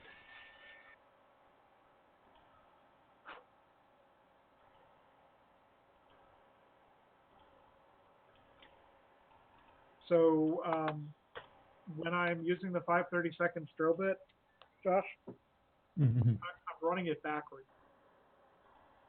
Backwards? Yeah, running it backwards intentionally. Okay. So it lets you basically burnish and polish the hole, right? Well, or I mean, you mean like melt it? No, you don't run it at high speed. It's a low speed. There's enough of an edge there to smooth it out, right? Because that's all you're doing is you're just basically smoothing, burnishing, deburring. And you're not likely to catch the part if your drill bit's anything but razor sharp. You're unlikely to catch the part and gouge the hole. Mm-hmm. So it's just a finishing thing. Did you get that link? We'll press these two parts in. Yeah. It looks pretty good. There's like a wavy pattern. Is that what you're talking about, or is that just the layer lines? You printed it super thick. Oh, wavy pattern. Maybe I'm. Are you which picture are you looking at? The one you just linked. The one with the part on the corkboard? Yes.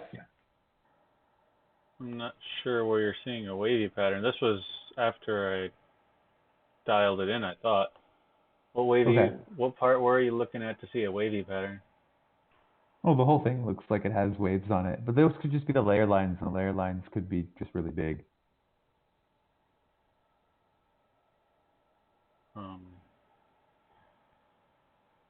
It looks great otherwise. It could just be the light too. I honestly don't see the waves that you're talking about. What? Are we looking at the same picture? I see layer lines, like. Yeah, I guess that's I guess that was my question. Is like, are those just layer lines? But they don't look like they're equally spaced and all like they don't all look parallel. It looks like they bend. It could just be that my eyes are being weird. That's. Yeah, I don't know. It might be a trick of perspective. It looks really good otherwise though. But anyway, there's like no print defects on that I saw, really. But anyway, I did print a benchy earlier today using H2B's specs. So that one I slowed it down. I had the Excel at 900, the jerk at 700, and I think I did the outer perimeters at like 60 or something like that. and then the insides are still pretty quick.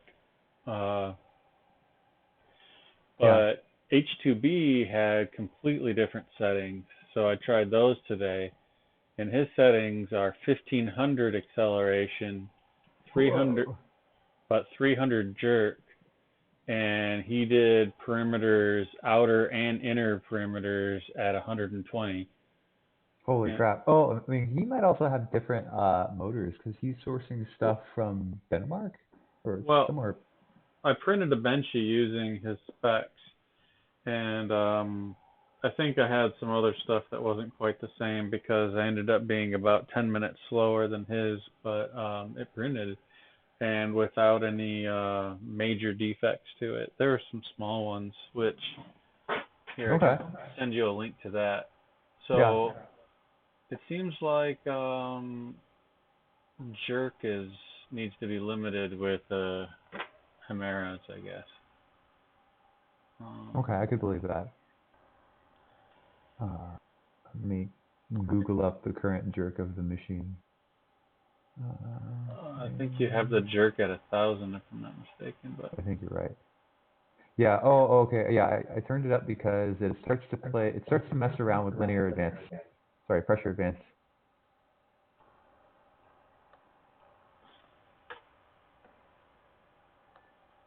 Pictures on it. Oh, you know what? I think we're looking at different pictures. No, we're looking at the same picture.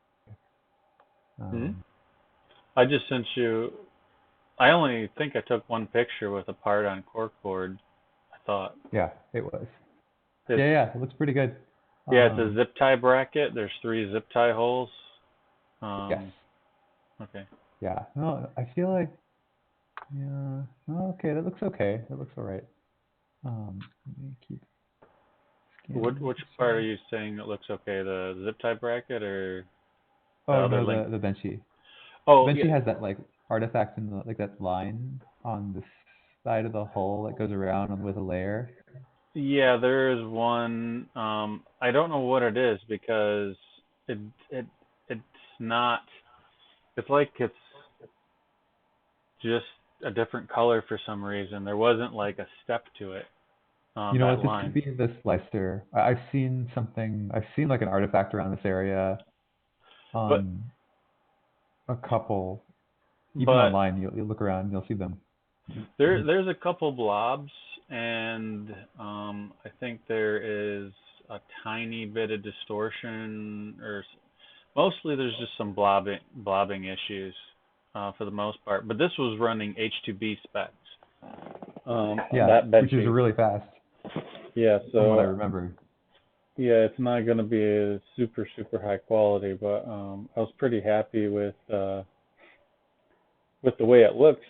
Like, I don't think I'm going to be printing like that in practice, but it's nice to know that I can do it. You know, if I want to crank it up, there is a way to crank it up. Yeah. Yeah, the other thing is on that print, I told the machine that it had a 0.6 millimeter nozzle, which But they had what nozzle? I had a 0.4. Okay. But he prints with a right, point. with a 0.6, right? Exactly. So Forgot about that. yeah, I just told it that just to kind of.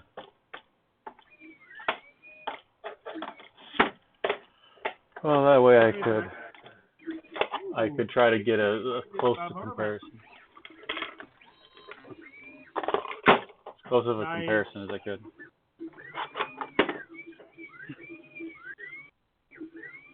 But yeah, I'm kind of wondering. There's a couple places I'm wondering about. Like, one thing is I haven't put on one of the side panels yet, so there could be some issue there. Oh, yeah, maybe with Chimera, because I haven't actually played with the Chimera yet. But in my experience so far, running it with outside panels has been okay. I honestly didn't notice the quality. Well, I was using a different extruder. Yeah, I'm just trying to think of like different points where I might have an issue. That's a good point. Yeah. So one thing that I did is I ordered some plates to go on the extrusion because I don't want to put a side panel on it. So they're basically just like some T plates that will help strengthen the side without the acrylic. Oh, they're like whatchamacallit, corner, like little corner brackets. Yeah, sort of. They look like a triangle, not a triangle, but like a I'll just like send a you square with a a link. chamfered edge. Yeah, kinda. Yeah, yeah, I know what you're. I think I know what you're talking about. Okay. So I'm just gonna throw those on there. I don't know if they'll do anything or not, but just because. And then I do know that my belts keep loosening a little bit. That is Like, interesting. You're sure it's not the motors are slipping in their slots, and the belts are actually loosening? well, I did the strum test with and measured the hertz coming out of it, and I set everything to 50 originally, Mm-hmm. and then I measured them and they were at 45. So I don't know that would have anything to do with motor slipping or not. I don't know. So I applied a little bit more pressure and got it up to it was like 53 now. I think that did help. It did seem to lessen the issue, I think, some. Okay. But I don't know, I really like to I don't know. I'd really like to get the aluminum corner plates at some point. Yes. I basically did not have the heart to email Matthew yet, but I will do it. Sorry, And then that I hurts me. will What? to cancel and then to switch over to asking Wade to do it. I'll do it tomorrow, such that it's not late at night. Or maybe I'll just send later. Well, It will happen. Wade will probably have it done in like 2 weeks, to be honest. Maybe okay, let's say 3. But it will happen. It is like the next thing on my to-do list. yeah. Well, including the wiring diagram, but that can happen in parallel. I know one of the big differences is between the regular Jubilee and H2B, as he uses the 9mm pulleys.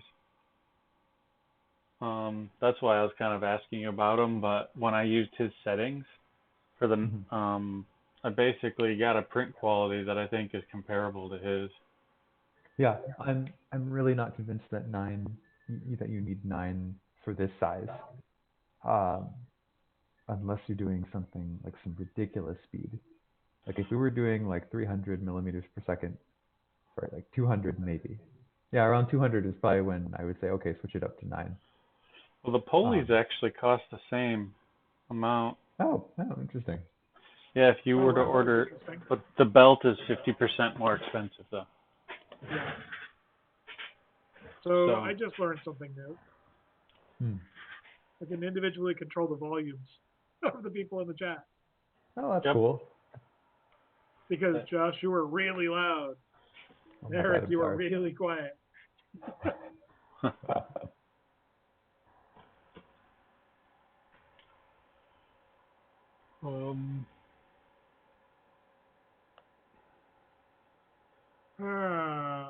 Ooh, I just had an idea. I keep hitting my arm on the USB cord coming out of the Raspberry Pi because it sticks out past the frame. I'm thinking, or you get like a right angle one. That's exactly what I was thinking. Yeah. And I was almost thinking that since I have to space the Raspberry Pi up so high, eventually I want to print something for it. But I wonder if I could get like a small USB hub with a 90-degree angle USB cable, and then just move all the USB ports down. Oh yeah. Because right now I have the Raspberry Pi space ridiculously high, which actually would be a problem if I ever wanted to put a back panel on here. Hmm. Well, actually I couldn't do that anyway because the wires coming out of the stepper motors would prevent me from doing that. Of course, I think are your steppers pointing? Are the wires pointing back, or are they pointing towards each other? I think that's my fault. No, it could also be the instructions fault. I have no idea, to be honest, why I did that. If it was an instruction thing, or I'm like, it makes sense having it go this way. I guess I can look in the extra instructions really quick to verify that. They might have gotten changed in 2.02. Fair. Because if that was an issue, I'm pretty sure the master students caught it. Because they're good about finding that stuff.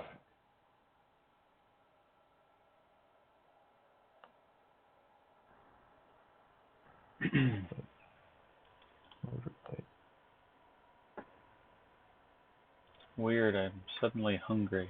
This is a weird time to get hungry. It's like midnight.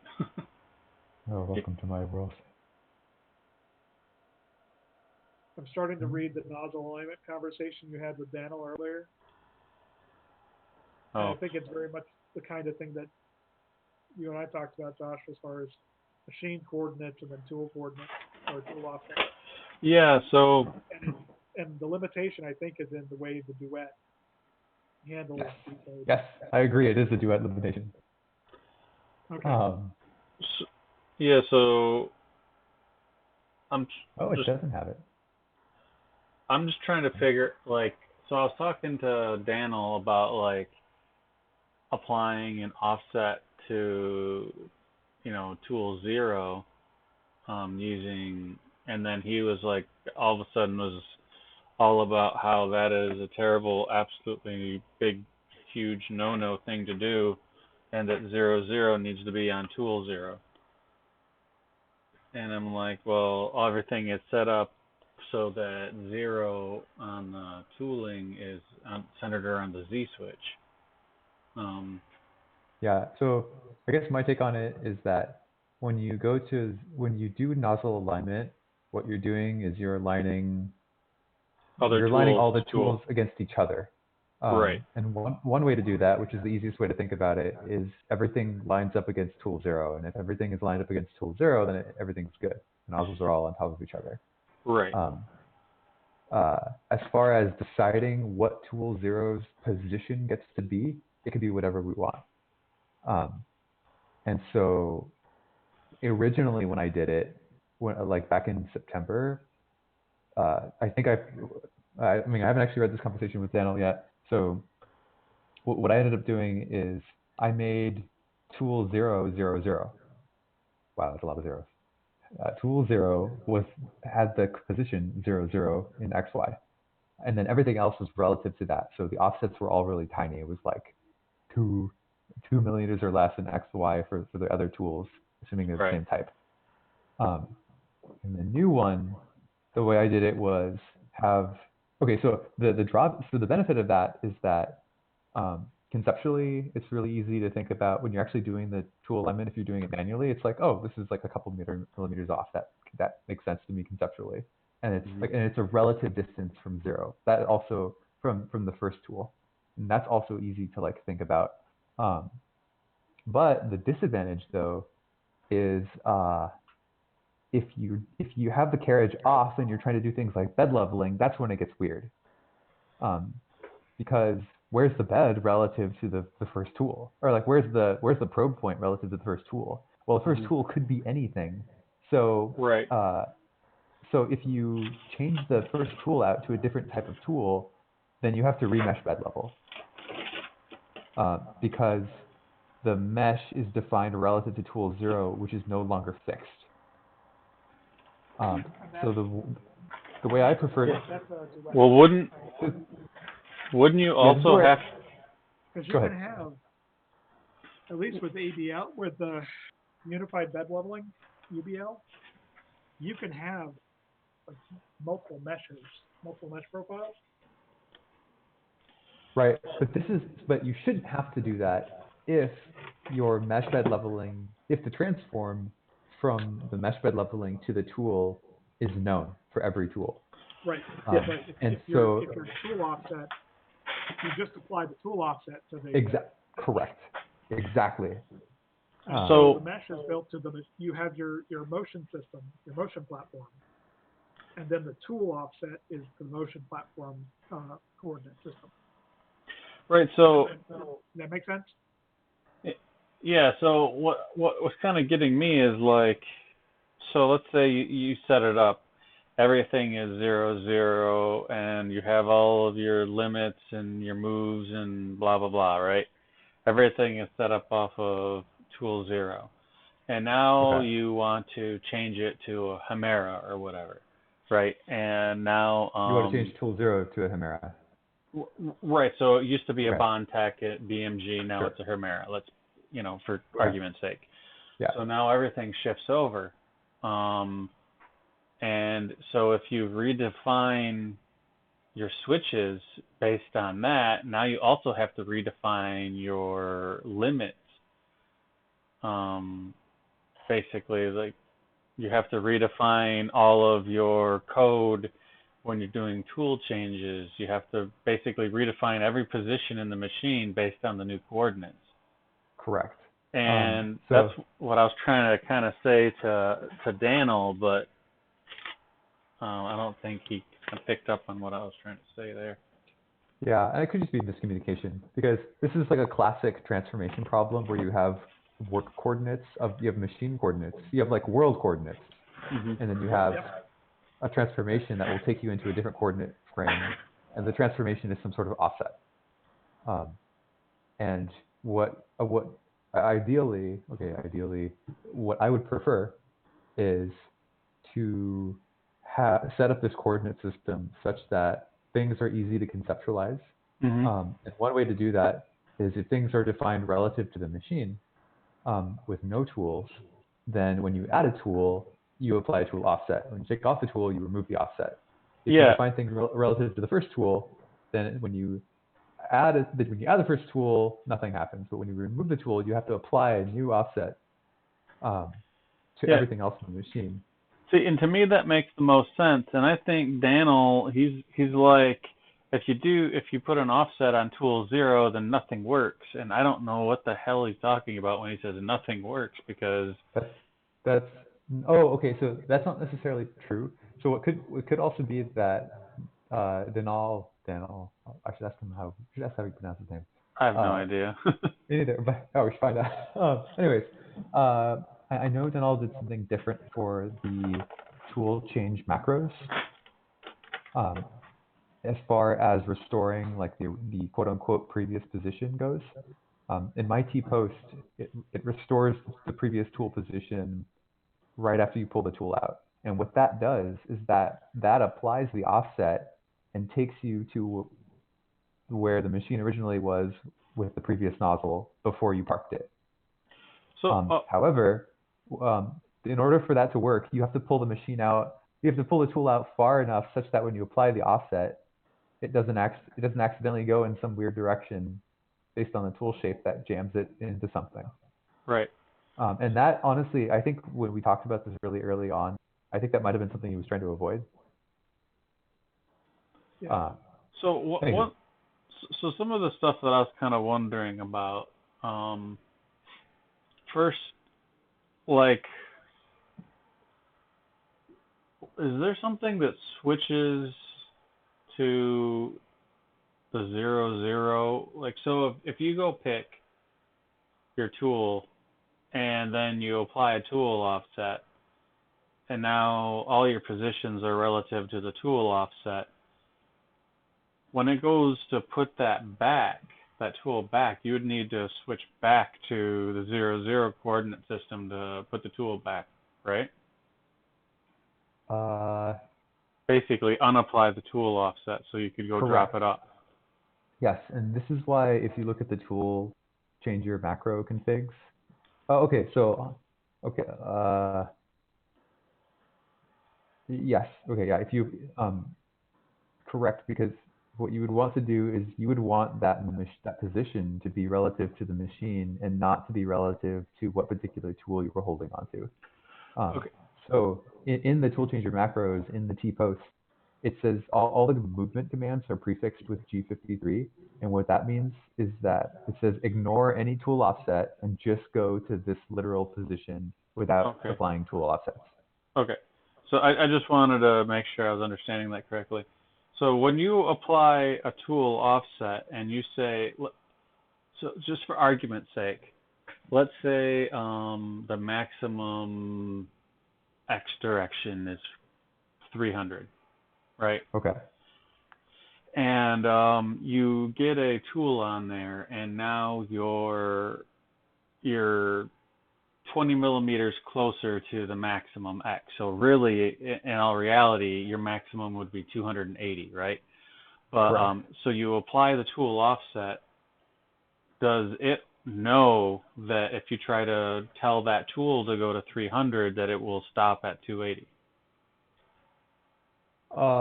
It really depends on what you mean. Okay, so let me try to explain this. Let's say you pick a bulky tool. Okay. Okay. Well, go ahead. I mean, if going. all of our moves, Well, if all the moves we ever did were machine position plus tool offset, and tool offset can be 0, 0, 0 if there's no tool, right? Let me just rephrase my question real quick. Okay. So, maximum without a tool is 300. You pick up a tool that's, like I said, 20 millimeters closer to the maximum. So that tool's maximum would be 280. In the world coordinates, like without the tool offset. Right. So okay. You've defined. I'm just making sure that GCode is working the way that I think it should be working in my mind. So if you say that 300 is the maximum and this tool's offset is technically like 280, if you tried to tell to go to 281, would it stop at 280 even though your firmware you said 300? Basically, is it taking in consideration the offsets? Is it smart? Yes. Okay, so yes with an asterisk, because I kind of have to explain this. I have to explain more to make sure that your question is actually being answered. When you pick up a tool, the tool offset gets applied. So if it's super bulky and you actually lose 20 millimeters of space. Mm-hmm. Actually, this is a... Well, so I think I feel like you're veering towards a different question. This doesn't necessarily have anything to do with bulk. This is just the fact that the nozzle is 20 millimeters over an X, just because that's the way the tool is built, right? Mm-hmm. So you've got your 20 millimeter offset in X, and if you try to tell it to go to 281, that the G-code's smart enough to know that, hey, 300 was the limit without the tool, so it knows to kind of like take the offset off and be like, okay, that would really be 301, so I'm not going to do that. I'm pretty sure... Do you understand what I'm trying to say? Yeah, I'm pretty sure the answer is... Okay, let me think about this again, actually, because I'm thinking about this slightly differently. So when you're saying, Eric, when you're saying you want to go to 301 or 281, mm-hmm. right? If you're giving an absolute instruction 281, right? G128 X281, right? The nozzle on that tool is going to end up at 281. The carriage is going to be at 261. Yeah. So I guess to answer your question, you got it. You've got it backwards to what I'm trying to say. The carriage is really at 300 in the scenario that I'm trying to say. Right. So your tool offset was minus 20. I'm saying the tool is 200 millimeters closer to your maximum, right? Or I mean 20 millimeters. So if you were at 280 with the tool, the carriage is at 300. Yeah, it would crash. I could explain that a little bit more if you want. Yeah, except unless there is the carriage can actually move outside, and this is where if you've got a bigger No. I'm not talking about special scenarios. I'm trying to figure out how stupid or smart GCode is, right? So. Well, I just don't know if I haven't looked at it. Is there enough? These aren't real numbers. So I'm just saying the literal maximum that the tool carriage can go is 300 millimeters. At 301, it crashes into the rail, let's say, into the extrusion, right? And then you put a tool on there that makes it offset by 20. Yeah, offset by 20, so that when you tell the tool to go to 280, the carriage is actually technically at 300 because there's an offset. But you're telling that tool with its offset to go to 280 and it goes there. But if you tell that tool to go to 281, what I'm getting at is it smart enough to know that you have that tool offset of 20 millimeters and that it will not go past 280 with the tool, because it knows that's really going past 300 with the carriage. Honestly, I think the answer is it would crash. But now that you mention it, I'm not 100% sure. It could actually, there could be a firm or like an implementation detail in GCode spec that says that handles it. I think it would crash because the machine, when you apply the offset, still thinks it's at 280 because the nozzle now thinks it's at 280. So if I was doing this, if I was programming a machine in the industrial world, it would know that it would do the math, right? If I have a robot with a tool center point and I tell that tool center point to go somewhere and the robot can't go there, the robot's going to tell me it can't go there. You know what I mean? Mm-hmm. And I just wasn't sure if GCode was smart enough to figure that out as well. I don't think the duet implementation probably takes that into account. But that's unfortunate. I know Marlin's got software and maximum and software and stops built into it. Yeah, I could look it up. So I think Duet may also have software end stops. So you're defining. It does, but the problem is that we don't know if those software end stop limits are before or after tool offsets are applied. Like, are they global or are they after the offset's been taken into account? Yeah. So my hope is that it would be global. Yeah, that it would be global, so that it's looking at, so whatever it believes 0 is, no matter what offset's applied, it should still have those limits. So if you try to move past those limits, regardless of what the offset is, it would stop appropriately without crashing.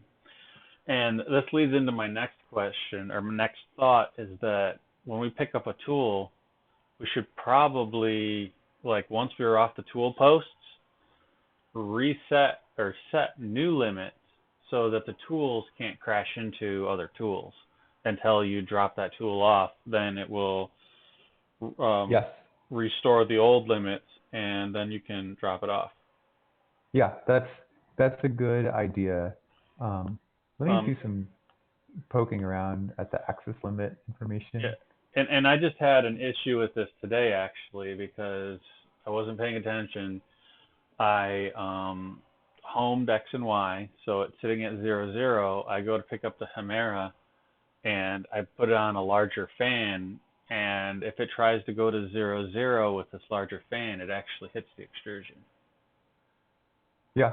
So, honestly, I think this is what I remember my experience was at some point, where it had a parking position that was right at the edge of the available like movement location, like right at the edge of the travel space. It had not parking, it had a pause position. So when you paused, it would get out of the way. And it happened to be that when you picked up a tool, it had a fan also, and it made the fan made it slightly wider. Well, actually, no, I can't say anything about that scenario because I'm not telling the machine the tool dimensions. I'm telling the machine the offset. So if you have a wide tool, yeah, this is why I don't think the Duet handles it, because you need to know the size of the whole tool, or like a bounding box. You can't. Well, It's not sufficient to just know the offset. well, so if we didn't need to know, or if the offset, basically, if all the bounds would be the same regardless of whatever the tool offset is, and it was a global offset, then we would have to define it the hard way, but basically we would go in there and say, maybe manually jog it to the extremes carefully, so we don't slam into something and go like, okay, well the Hemera it just simply can't go past, X positive, X minus, these are the limitations. And Yep. then when I go pick it up, it just sets those limitations. So the machine doesn't really know how big the Hemera is. It just knows that it's got new limits that it can't go past now. Yeah, no, I think that's a totally legit way to solve it. The only thing that's Yeah. annoying is, well, honestly, it's not that bad. It was like the thing that's annoying, you have to kind of go in and measure them, but it's not that bad. We could write a wiki page that says, okay, measure the bounding box looking top down of your tool, Well, and like I subtract said, off from this axis this much if it's more than this much. I mean, there's two ways to do it. You could either manually jog it to the extremes so you know where they are, or you Do that could, too. yeah, or you could. Well, so here's the tricky part though. Depending on how it defines the maximums, if it is off of the nozzle, and not off of the true zero, if you apply an offset, then this would work where you just go like, okay, well, I can't go more than or less than 10. I can't go more than 290, whatever the case may be. And then you just literally punch that into your machine limits and you're fine. But if it does matter, or if it does still go off of the zero, now you're going to have to make sure that when you do it, that you're not applying a tool offset, that you set your tool offset to 0, 0, and then teach it. I mean, whatever the case may be, you just have to make sure you do it carefully, I guess. Do you understand what I was trying to say there? Yeah, it's one of those things where I wish we had closed loop control, because then you could disable the axes and teach it the limit points. Yeah, I mean, we could always write a macro that, allows us to basically move, like to unlock the bounds, basically put them something ridiculous so we can move the stuff around carefully, and it's just going to be one of those things that people have to, if they use these macros, they have to just know to be careful, I guess. Yeah, the other thing we could do is make it a requirement sounds a little bit harsh, but we could go in and basically make, no, that sounds terrible. Okay, so, but a better idea would be to write a little script that you're able to put in a couple dimensions and then get out a tool changer macro that does all of this for you. It says, hey, here's the new bounding dimensions upon picking up this tool. So maybe it's like an Excel spreadsheet. You type in the parking position, and then you type in maybe like the bounding box dimensions of the tool, and then nozzle like location, and then it spits out a macro that constrains your bed to a certain range after you pick up the tool, and releases it before you park the tool. That would be another way to do it. it's ugly, but I mean, it's not ugly, but it would require some work for the user to create like a bounding box from the top down. But then the macro basically does it all for you and just takes the macro. Mm-hmm. This is the other reason why I'm actually honestly really excited for the Duet 3, which is you can set up a Python interface in front of the thing streaming GCode. And at that point, you can do all of this stuff in Python. And that's a little bit more cleaner for being able to do weird conditionals. Okay. And the Duet is still a real-time operating system, right? Yeah. So what's happening with the Duet 3 is that you are streaming a queue of GCode commands into the Duet over an SPI bus on the Raspberry Pi. Okay. And then it does the Duet does the motion planning. So the Python, so you could write a Python wrapper that does some wrapping in front of you. And what that would do is does some sort of like decision-making planning up front about the moves that are going to be made. And then the Duet handles the time when those are executed. And then you have like a script that installs it all. Yeah. Well, that actually could work out really well. It would have to be especially clean. from the standpoint of creating no-go zones or off-limit zones as each tool is, when you define your tool and the tool is parked,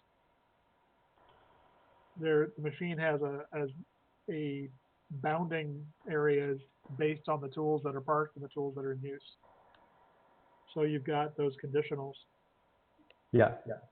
And that way you're not crashing a tool into another tool. Ever. Yeah. Oh, so here's the other thing too. So I don't know if people, I mentioned this like 2 days ago. If you have, there are like impossible tool changer, like rack configurations. If you have a really deep tool and a shallow tool, if you try to pick up the shallow tool with a deep tool parked, you'll crash the crossbar. Oh yeah, yeah. That's why everything's got to be. That's why all your tool pickup planes got to be at the same Y value. Yeah. And you use extensions on the tool post to get them there. Exactly. Yeah. Which is why 80mm tool posts or 80mm tool rods or dowels are pretty slick. It is one way to do it. I just think that they're harder to source. Walmart, $1 a piece. I know, but they don't come with specs. What? I said I know, but they don't come with specs. Yeah. All right. It's a 5x80 tool post. Or can I switch gears for a second here? Okay.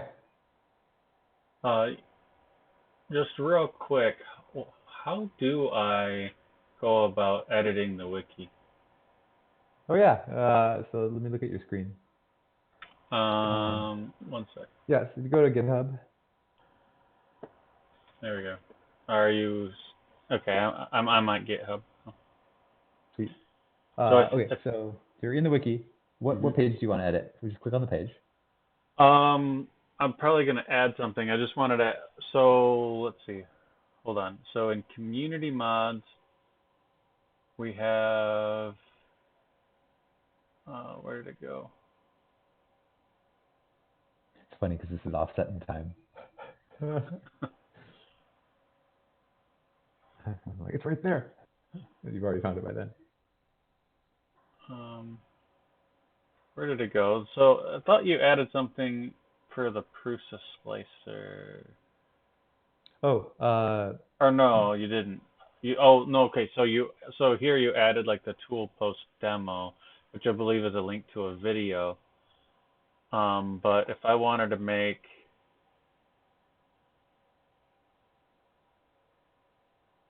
hold on, let me try to think of.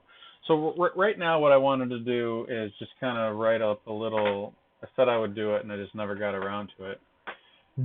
Make up a little how to apply the stuff in Prusa Slicer to make the Jubilee. Oh yeah. Right. Let's put it in like 3D printing. So using Jubilee for 3D printing. It's on the sidebar.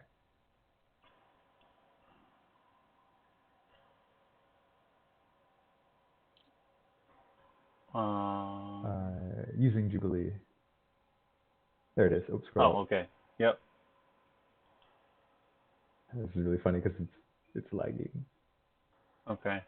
So yeah, so using Jubilee for 3D printing, and then you could just, if you go printing with Prusa Slicer, you could just put it at the end of there. Okay, so I could just click on that and then edit it. Okay, and then I can like add pictures right under this page. Yeah. So okay, so adding pictures to the wiki. I don't know if Danelle and H2B found an easy way to do it. You have to clone the wiki, and then you have to commit the pictures. Let me see. Let me just Google if there's an easier way to do this. Add pictures to GitHub wiki. See if there's an easy way. Adding images. Because by golly, if there's an easier way to do it, we should just do it that way. Oh, on the wiki toolbar, click image, insert image. No, is that really what we want? Insert image. Okay, no, it has to be a URL if you do it that way. But the other way to do it would be to upload it to the repository which represents the wiki, and then you can link to it straight from the repository. Does that make sense? It's like hosted locally versus hosted not locally? Yeah, so where, I guess, how do you, or where's this repository? How do you find it? Yeah, so if you go to clone this wiki locally, so you scroll all the way down to the bottom of any page on the wiki. Aha. And then click on that, and that's what you'll want to clone in your browser. I mean, in the Git for Windows. All right, I gotta go. Have a good night, everyone. Cheers. There we go. And then paste that, and then say clone repository. Hello. Hi. Hey, gentlemen. All right. You got found and replaced. Or, What? Brian got found and replaced.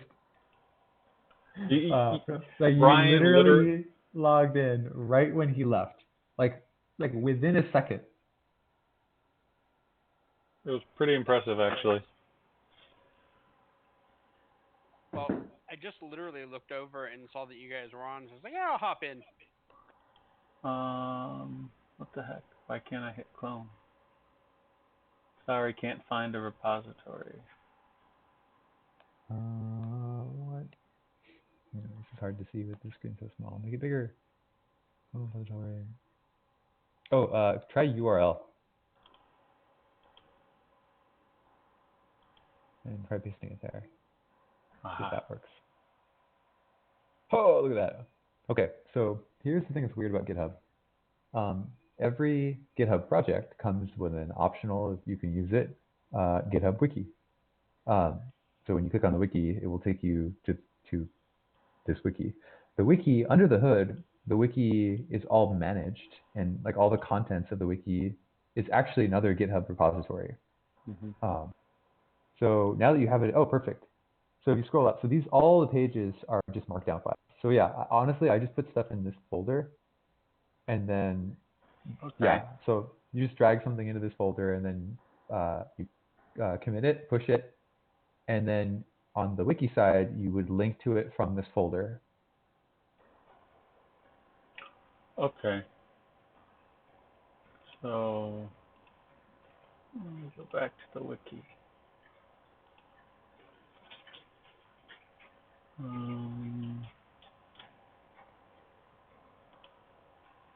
Yeah, and if you wanted like an example URL, you could just look at the home page and just edit the home page. Oh, yeah, I was just has a. Yeah, I just knew there was a mesh image in here. Yeah, so. Click on edit, and then if you scroll down, right there, you'll see how it's linked. Yeah, it's pretty simple URL. Okay. It's case sensitive. All my PNGs happen to be capitalized. Sorry, it's how Windows did it. I'm just copying the format there. Yeah, honestly, I do this all the time, so it's fine. Okay, I haven't actually written or made the pictures yet. It should take me more than a few minutes to do that, but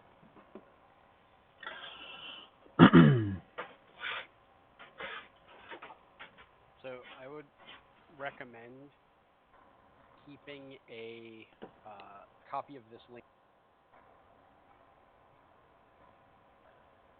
Hold on, I'm posting it in the live stream chat. so I've got a little wiki for like the electronics and Hemera tool. Or did I say wiki? I have made a GitHub for some mods I made, right? But I guess I have, you've got the tools, and then there's not specifically an electronics section, but I guess I could add one for the brain. Oh, for the community mod. Yeah, I was looking at, so like I want to add I guess a link to the little GitHub repository I made that has the stuff for the dumb board and the spacers I designed for the electronics back panel. Oh yeah. If they're separate things, I would put them in. You could either make a new topic, if the category is not already there, or like for the spring-loaded tool posts, you could just link to like the folder.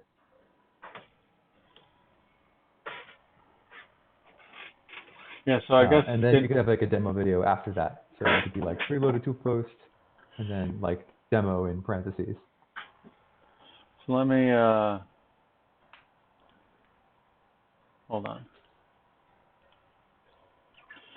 So I have my Jubilee's mods here, and I have like electronics, which basically has all of my electronic stuff, and then I have another folder that's basically everything you need to print out for the Hemera with a dumb board, or using a dumb board essentially.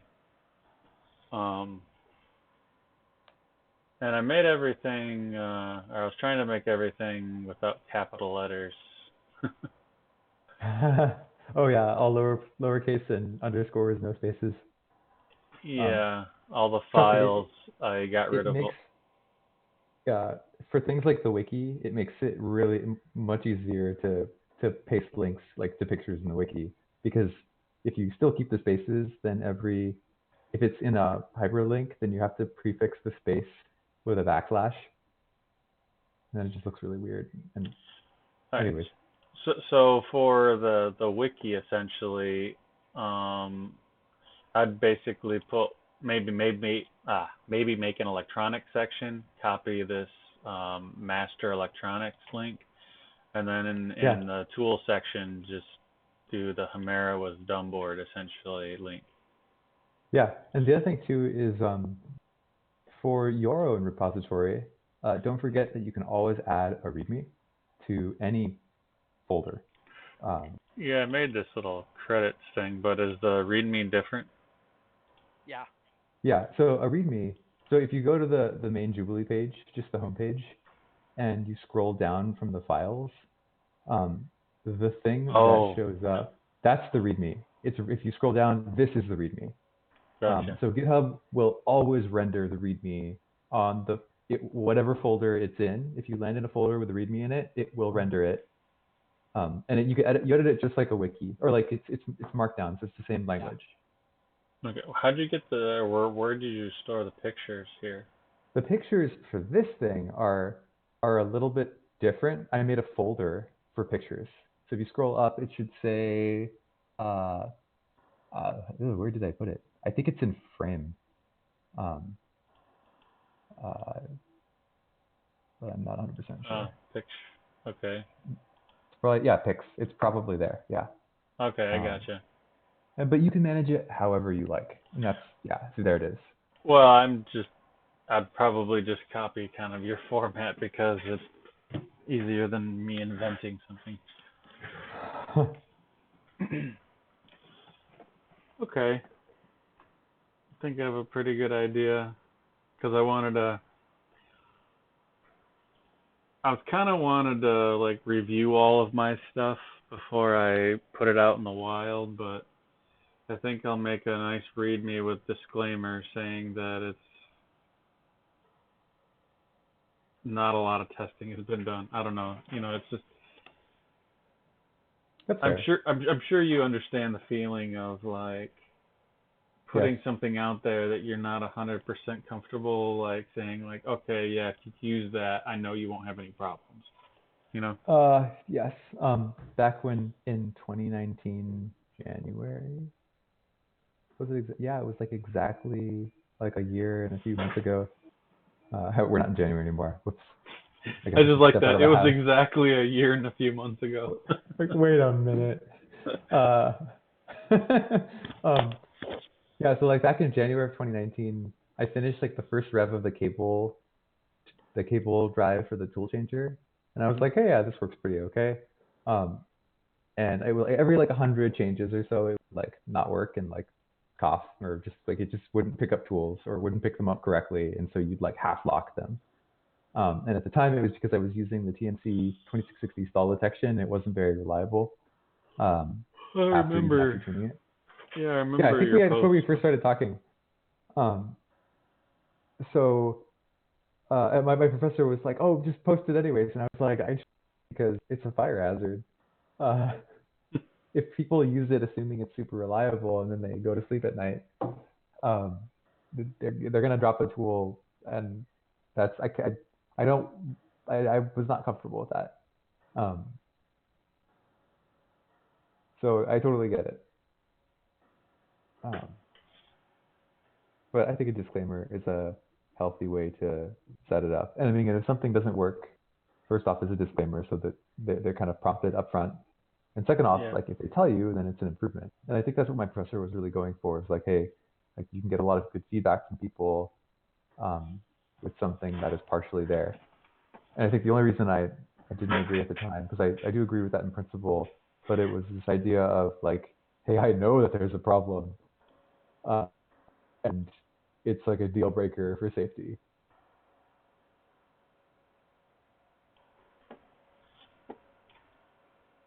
Oh. Well, a year ago feels like forever ago. A year and 3 months ago. It's kind of funny you say that. It's amazing how time could feel like it hasn't moved, but at the same time, it's flown by instantaneously. Yeah. I'm gonna get out of this house. I'm gonna get out of these rooms. Oh, hey Steve, I got the new Max motors, and they're amazing. Nice. Oh, so good. I'm at 20K steps, and it's great.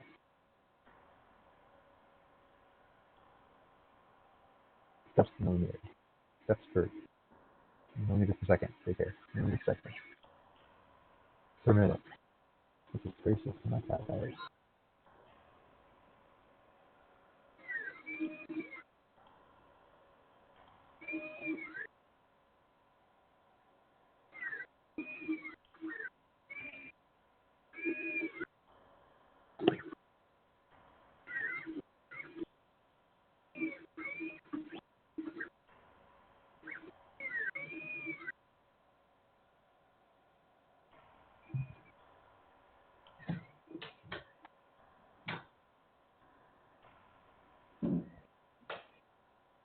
So I got my UPS tracking number for my parts from Phyllis. Yay. Yeah, I have, or mine should be. Sorry, go ahead. Tomorrow or Saturday. With the new, I've got the new shoulder bolt. I picked up. What was funny is I needed to make. Yeah, well, I didn't need to, but it made sense to make orders hit the $100 minimum. Oh, I So did that. I did the steppers. Well, what's annoying is I literally just had a $56 order delivered today. Oh man, damn it. Well, what was Like funny that's was when I talked with you, I think the other day, and you were saying you were close to releasing 2.02. I was like, well, I'll hold off. Well, then I ended up having my the nozzle incident Friday night, right? So I was like, well, shoot. And so I was looking at the nozzle and all this stuff, and I was like, you know what? I need to order a couple new nozzles. One to replace the one that I have, and a spare. And I just ordered some brass nozzles and some other stuff from them, and it was like $50. And then when you released it on the weekend or whatever it was, whatever day it was that you decided to release the 2.02, I looked and I was like, huh, 25 millimeter shoulder bolts. Crap. Oh, sorry. And then I was like, well, but then I heard about the new LDO Maxes, so I'm like, okay, well, I'll get those and the shoulder bolts. And originally I was gonna do the Gates belts and the LDO rails, and then I decided I was like, you know what? I already have the rails. This would be the third time I've bought rails for this printer. I will just Oh no. because you remember I bought mine first for the 1.0, right?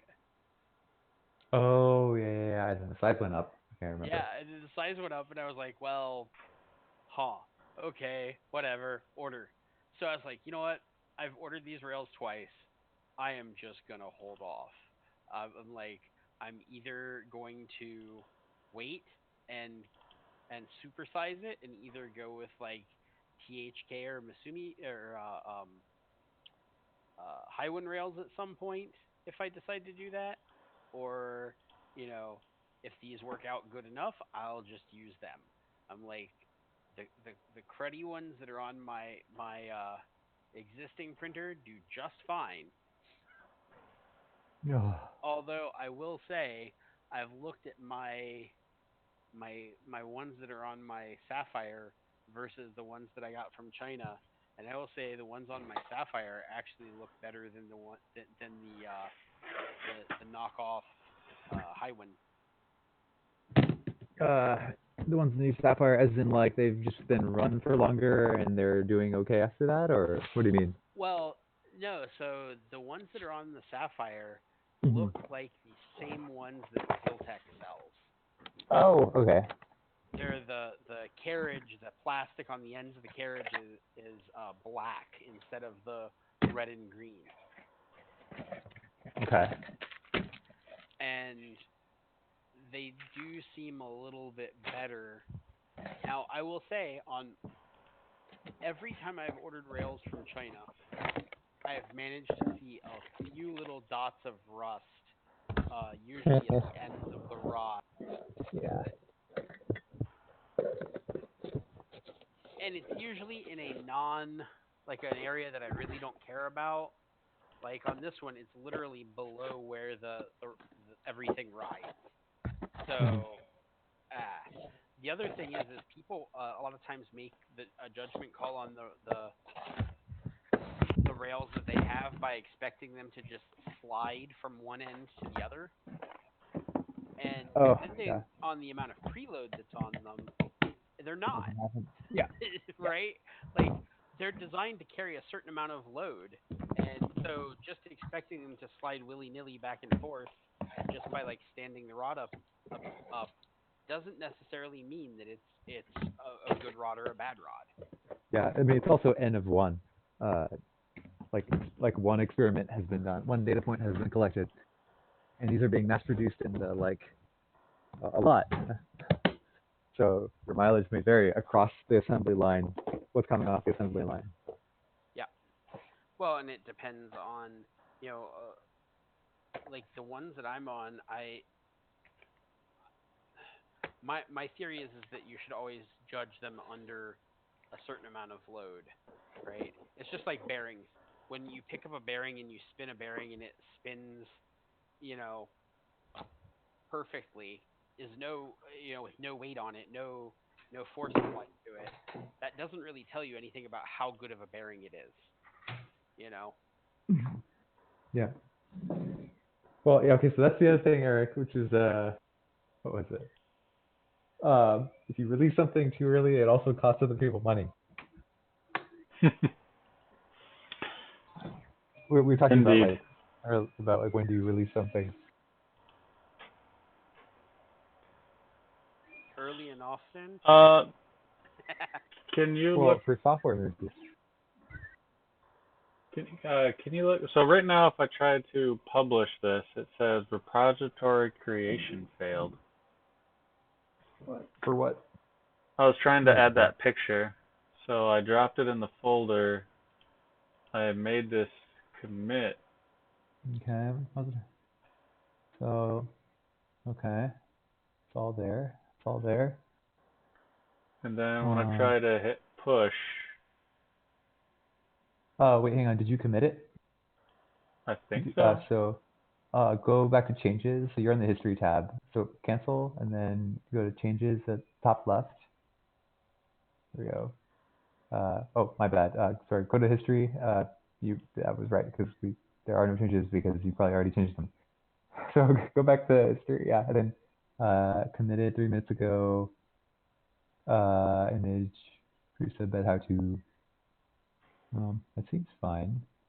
Try a fetch maybe, or yeah, try push origin again. We'll see what happens. Yeah, so when I hit this, it gives me this. Wait, don't keep the code private. It keeps checking that by default. Wiki.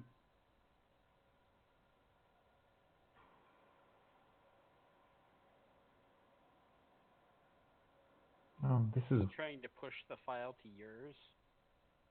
It's the wiki. I'm trying to publish image in the wiki. Have you enabled people to publicly push to it? Oh, that's a good point. But this is a different error though, which is okay. So publicly editing the wiki is possible from online. Currently checked out. One commit ahead of track branch. That seems fine.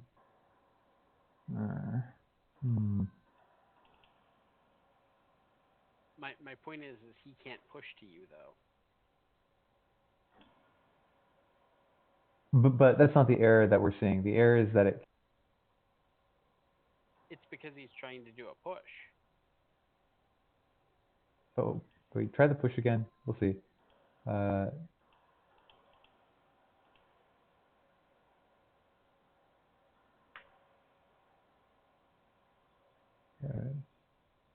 Yeah, it says name cannot end in .wiki. Yeah, so I don't think that's it. Steve, I don't think that is the problem here. It's the error is saying that it can't. I think it's actually trying to create the repository, which is weird, and that doesn't make any sense. Why does it say? Oh, because publish is the terminology they use. Let me look this up online. GitHub wiki clone locally git for Windows.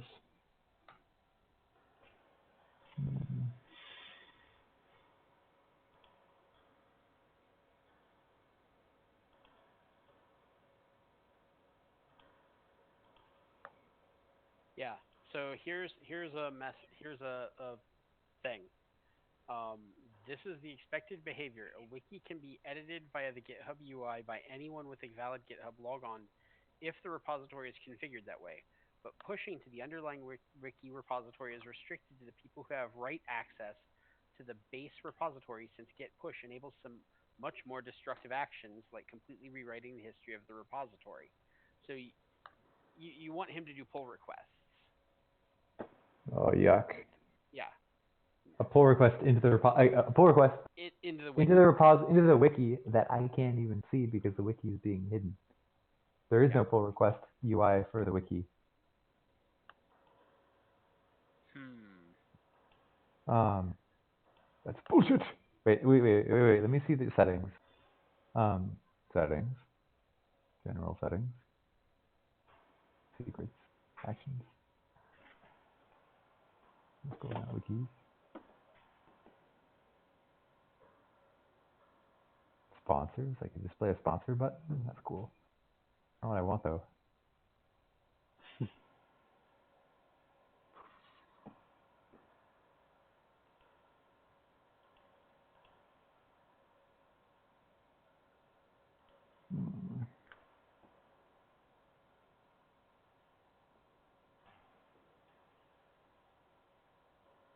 Oh, it makes me so grumpy.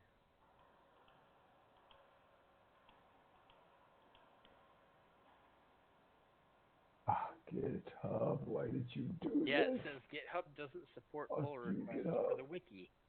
Oh, yeah, I know, because you can't. There's no API to engage with the wiki like a repository. Oh, this makes me so grumpy.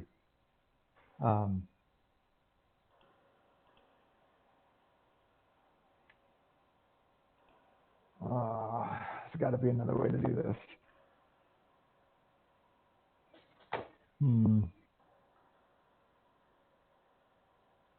Oh. Honestly, for now, the cheap and easy way to do it is to just post the image somewhere else online, and then link it with a URL. But that does not.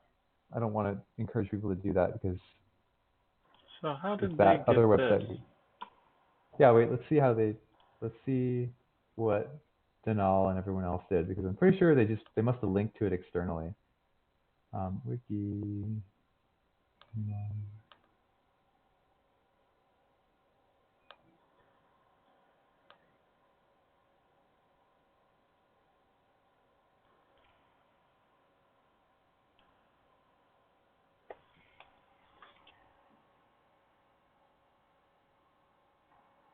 So it looks like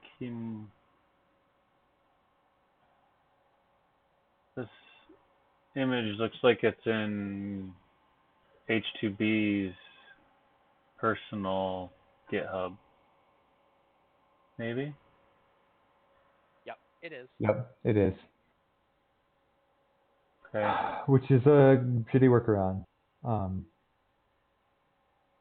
You can also add images to it. Wait, add images to.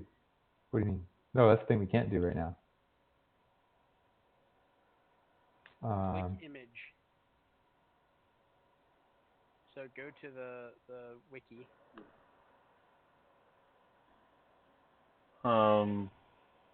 What do you mean? Go to where you want to add an image. All right, 1 second. Oh,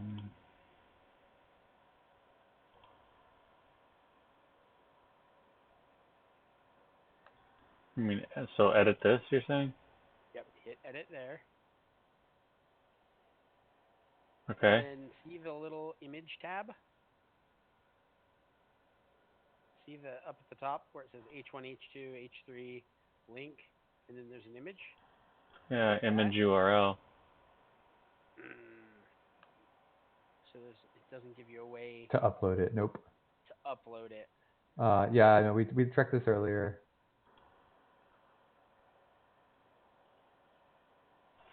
Well, I'll just put it in my Jubilee mods repository. Yeah. Well, that's pretty. That's not great, but okay. No, I know it's not great, but I mean that repository is made specifically for the Jubilee, so I mean, or as a one to exist alongside the real Jubilee repository. Okay, so that's the other thing we could do, which is there's this thing called GitHub Pages, which lets you create a website out of your GitHub repository. And that website could basically be all the contents of the wiki. The disadvantage, though, so the advantage, though, is that all that content could exist inside of the original repository, in the original Jubilee repository. So if you wanted to add a page, you add the page and make a pull request. The disadvantage, though, is that you lose all the nice online wiki editing tools, because you can no longer preview things. You can no longer edit things online and just push them up. You have to do it through pull requests, which is kind of clunky, and Yeah, also like not super user friendly. Without a preview, how do you even know if you've done it right? You do a pull request and it could be garbage. Yeah, well, there are markdown tools that will let you view a web page in Google, but it might not get the links right to the pictures. So that's the other thing too. Makes me so upset. Okay, this honestly is like a really I should just and ask them like, hey, what's up? Can we have this feature?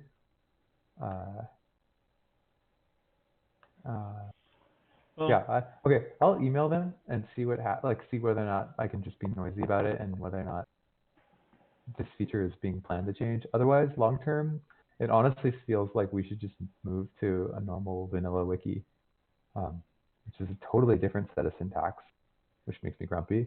But it's like publicly editable. There's tons of wiki tools. You can add images directly by uploading them. Stuff like that. It's just not like super nicely linked to the Jubilee wiki. The Jubilee repository, like with a wiki button. Alrighty, well, I'm not gonna make any changes. It's too late now. I'm tired, so I don't know. Maybe tomorrow I'll add some stuff, and I'll just add the images to my page for the time being, and then if we figure out a better way to do it, or we want to move to a real wiki, we could just do that at that time. Yeah, that's honestly a can of worms. Like, it's not a huge can of worms, but it would be this like massive effort of porting a bunch of stuff over and making it look consistent. I mean, okay, so on the other hand, if it's just porting stuff over, it can be like distributed amongst a lot of people. So if there's like 50 pages and everyone does 5, then you don't need that many people to do a lot of work. But still, like, yeah. One thing that might be done is, what about making a repository that people can store images for the wiki and just have it open? What I was going to say is, you could just have an images folder underneath the main repository, and the wiki can just have a link to that. Right, but then you still have to do pull requests. Yeah. Well, I was just going to say, is it possible to set up a GitHub repository that anybody can do a pull request to? Well, I mean, that's already the Jubilee repository. Well, I mean, I phrased that wrong. That anybody can just put files in whenever they want to without having to have somebody push. Yeah, push. Yeah, it's dangerous to do that.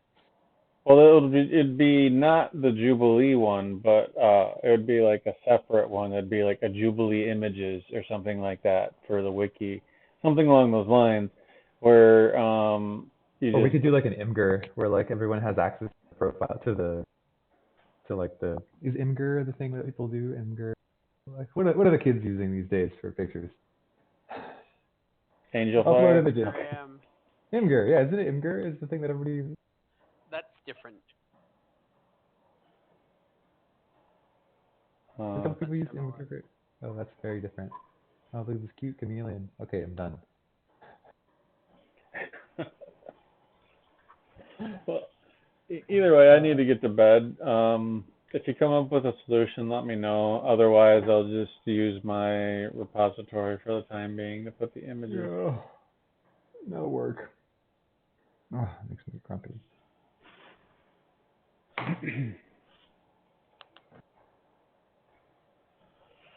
Okay. Well, you guys have a good night. Cheers, Alright. you two. Wonder where my where did it go? Oh, so my I guess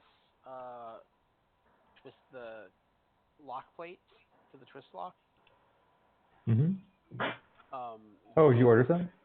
the order is in. That's the good news. You used the latest and greatest? Yeah, I used the latest and greatest. Cool. Bad news is that originally it was projected to be like 2 weeks or so out. Which is really good, to be honest. However, they noticed that I had requested tumbling for finishing, Oh, uh-oh. and evidently their U.S. factory does not do tumbling for finishing. Oh, damn. So that means it has to go to Germany. Oh, that's a lot of moving parts around. So they're going to send it off to Germany, and evidently Germany is on a heck of a lot more of a lockdown than we are right now. And so they don't know what that SLA looks like quite yet. Yeah, that sounds like it could be a while. But as soon as I get it, I will probably mail a couple out to people. Oh, that'd be cool. What are Yeah, you I'm mailing still- out? Sorry, I zoned out for a second. How is there 5 Uh, viewers right now? I don't know. Someone is chiming in quietly. Anyway, the replaceable plate that's part of the twist lock. I forget what we call it. The wedge plate. Wedge plate. Yeah.